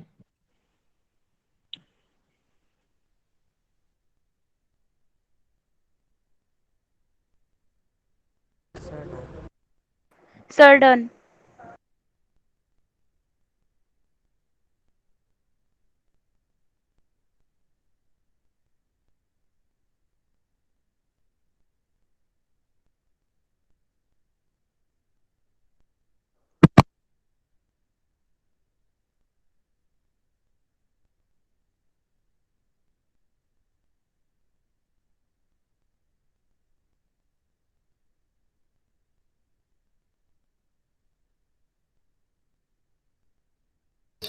कितने बच्चों का नहीं आया? सर मुझे नहीं आया। सर मेरे को नहीं आया। ओके देखते हैं, अभी एक्सप्लेन करता हूँ, रुक जाओ। सर मैं बता हम्म, सर हम इसमें रेक्टेंगल की डेफिनेशन तो यूज कर सकते हैं ना, क्योंकि वो तो किसी थ्योरम की जरूरत नहीं है उसमें तो प्रूफ करने के लिए। हम्म, सर हम इसमें रेक्टेंगल की डेफिनेशन तो यूज कर सकते हैं ना, क्योंकि वो कोई प्रॉपर्टी तो है नहीं, वो तो एक डेफिनेशन है, उसी के उस हिसाब से तो चलना है। रेक्टेंगल कहाँ से आ गया इसमें? सर इसमें रेक्टेंगल को ही तो लिखा है कि रेक्टेंगल के 90 डिग्री एंगल प्रूफ करो। रेक्टेंगल का हमने रोम्बस एग्जांपल है। 2 दिया है। एग्जाम्पल सर आपने एग्जाम्पल 1 दिया है, क्वेश्चन 1 नहीं दिया। ओ हो, तुमने पक्का एनसीईआरटी से देख के किया है फिर। मैंने जो दिया क्वेश्चन वो करोगे ना, वो क्वेश्चन करोगे ना? तो सर आपने एग्जाम्पल 1 ही तो दिया था। मैंने एग्जाम्पल एग्जाम्पल 2 2 दिया दिया था। है देखो। पर सर आपने बोला एग्जाम्पल 1 था, तो सर हमने तो बुक से वही करा है सर, क्वेश्चन पढ़ के। सर आपने ओके सर रुक जाइए सर, फिर 1 मिनट सर सॉल्व कर लें। देखो क्या होता है रोम्बस में, क्या होता है, साइड जो होते हैं वो इक्वल होते हैं सारे। इक्वल होते हैं, ठीक है, साइड्स इक्वल होते हैं। और क्या होता है रेक्टेंगल में? रेक्टेंगल में पैरेललोग्राम वाली सारी प्रॉपर्टीज फॉलो होंगी, ठीक है। रेक्टेंगल में, सॉरी रोम्बस में, हाँ रोम्बस रोम्बस जो है, rhombus is also a parallelogram, है ना। सो इसमें हम ये कह सकते हैं कि both sides are equal, all sides are equal, all sides are equal। तो इसका मतलब ये हुआ कि AD जो है वो DC के इक्वल हो जाएगा, ठीक है जी। AD क्या हो जाएगा? DC के इक्वल हो जाएगा। और साथ ही साथ DO जो है कॉमन साइड है, DO is common side, AO is equal to OC, because reason क्या लिखेंगे इसमें कि parallelogram, in a parallelogram diagonals bisect, diagonal bisect each other, bisect each other. Theorem prove किया था ना, वो यूज देखो आ गया, यहीं पर यूज हो गया, ठीक है। थ्योरम ये यूज हुआ कि पैरेललोग्राम में डायगोनल्स बाइसेक्ट करते हैं एक दूसरे को, और रोम्बस एक पैरेललोग्राम ही होता है। अब यहां से इन तीनों साइड्स में इक्वल हो गया, तो हम यहां से क्लेम कर सकते हैं कि AOD जो ट्राइंगल होगा वो कॉन्ग्रुएंट हो जाएगा COD के, ठीक है। SSS क्राइटेरिया से, साइड साइड साइड क्राइटेरिया से। देख रहे हो आपने एक चीज नोटिस किया कि कॉन्ग्रुएंसी बार बार यूज हो रही है। यस सर, कॉन्ग्रुएंसी यूज हो रही है बेटा, बार बार देख सकते हो आप यहाँ से। अब बाय CPCT आप क्या कह सकते हो? बाय CPCT एंगल DOA जो होगा angle DOC, AOD is equals to DOC. और angle AOD plus yes, but they are linear pair also, And they are linear pairs. but they are linear pair also, but they are linear pairs also, ठीक है, linear pair also। तो इसका मतलब ये हुआ कि दोनों एंगल्स जो है, अगर x x ले लेते हैं बेटा, तो x x लेंगे तो कितना हो जाएगा? एंगल DOA, तो x is equal to 90 degree, और DOA कितना हो जाएगा? 90 डिग्री। तो हो गया, DOA 90 हो गया, तो सारे ही अपोजिट एंगल से, वर्टिकली अपोजिट से ये भी 90, लीनियर पेयर से ये भी 90, ये भी वर्टिकली अपोजिट से 90, सारे एंगल्स 90 90 90 हो गए, ठीक है। Hence proved. Yes sir, Yes, sir. I hope आपको समझ में आया होगा। Yes sir. सबको, हाँ सबको समझ में आ रहा है बेटा? सबको समझ में आ रहा है? काफी सारे बच्चे जा चुके हैं। Yes sir. कहाँ चले गए सब बच्चे?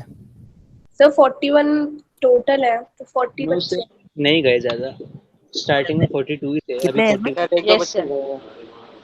सर आज आए नहीं ज्यादा। कितने बच्चे हैं इसमें? ओके ओके सर टोटल 52 53 के आसपास। सर शाम को भी क्लासेस चलती है ना कुछ स्कूल में? ये सर स्कूल में सर पहले तो 50 55 तक पहुंच जाता था, अब सर नहीं ये बताओ, 55 से ऊपर नहीं बढ़ता। तुम्हारे स्कूल में इवनिंग में भी क्लासेस चलती हैं क्या? सर मेरे no no sir. No sir. नहीं होता, एक बार हो जाती हैं। नहीं सर मेरी तो चलती है, क्योंकि सर टीचर्स जो है ना, गवर्नमेंट टीचर्स, उनकी सुबह कोरोना ड्यूटी लगी रहती है, तो इस वजह से सारे टीचर शाम को ही लेते हैं ज्यादातर, ना तो सुबह 8 बजे लेते हैं। ओके नहीं सर, मेरी भी शाम को नहीं होती। ओके ठीक है, एक और एग्जांपल देख ले, एक कोई सिंपल सा एग्जांपल देखते हैं। Yes sir. रुको एक मिनट रुक जाओ। This is good.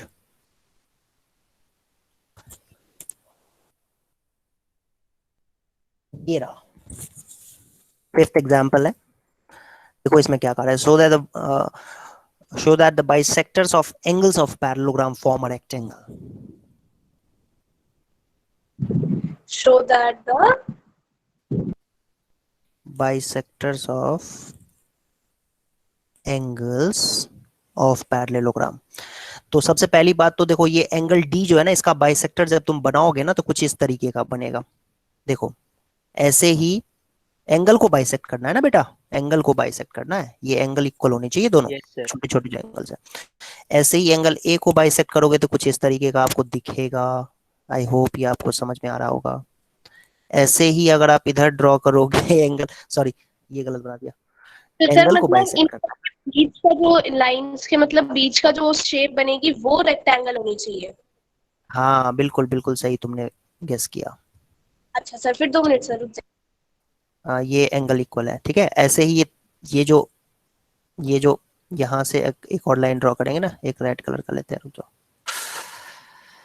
ये सही बन नहीं पाया उतना परफेक्ट, स्केल नहीं है ना तो परफेक्ट नहीं बन पाया।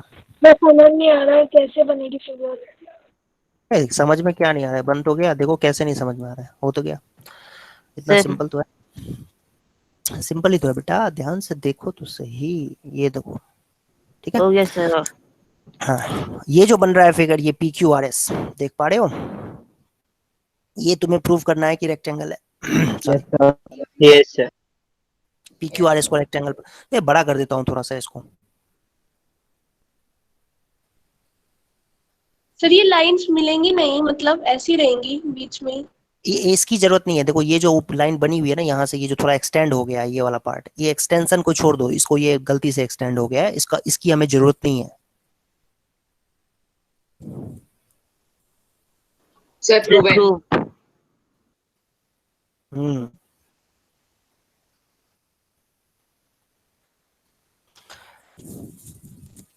मेरे ख्याल से उतना मुश्किल नहीं है, अगर आप ध्यान से ऑब्जर्व करो तो ज्यादा मुश्किल नहीं है।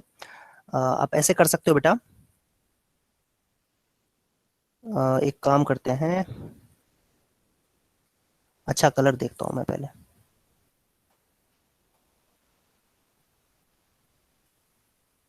ये ग्रीन कलर, ठीक है। ध्यान से देखो, फोकस करो AQB ट्रायंगल पे, ये जो एंगल होगा AQB ट्रायंगल में, एक्सटीरियर एंगल जो होगा, ये एंगल, इसको सबसे पहले एक काम करते हैं, इसको x लेते हैं तो ये भी x हो जाएगा, और ये y लेते हैं तो ये भी y होगा, और ये भी y होगा, ये भी y होगा। क्यों भाई? क्योंकि पैरेललोग्राम में अपोजिट एंगल्स इक्वल होते हैं, ठीक है।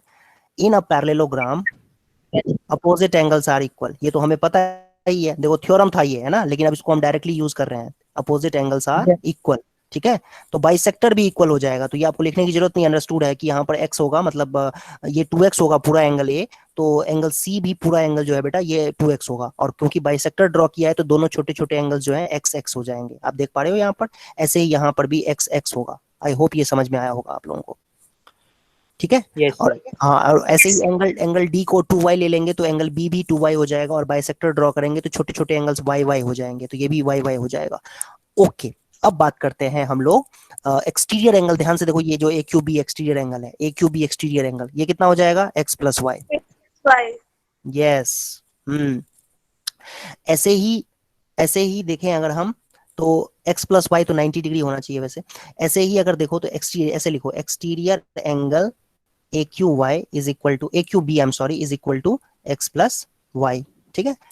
इस तरीके से लिख सकते हो आप।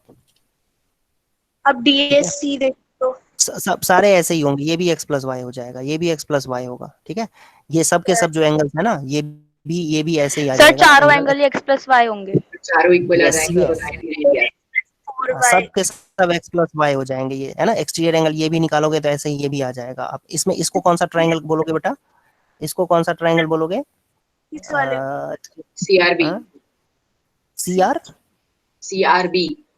CRB, yes, exterior angle CRB, ठीक है। CRB, ये भी एंगल x + y हो जाएगा। और ऐसे ही ये एंगल बात करें तो DPA angle, exterior angle DPA, ये भी x + y होगा, ठीक है। बट इन क्वाड्रिलेटरल की बात करें, इन ABCD की बात करें, अगर ABCD में बात करें तो 2 times x + 2 times x + 2 times y + 2 times, मतलब 4 टाइम्स हो जाएगा। 4 टाइम्स x + y जो है ये किसके इक्वल हो जाएगा? 360 डिग्री के। 360, सारे एंगल्स का सम, है ना, सारे एंगल्स का सम कितना होता है? 360 होता है। तो ये तो 2 बार है ना, जो x जो है वो 4 बार आएगा, x यहाँ भी x, तो 2 2 4 4 टाइम्स, तो x + y कितना हो गया बेटा? 90 डिग्री। 90। आई होप समझ में सर हाँ, तो यही तो है सारे एंगल्स। Yes sir. देयरफॉर यहाँ से हम क्लेम कर सकते हैं कि PQRS इज है ना, यहाँ पर लिख देंगे, सिंस ऑल एंगल्स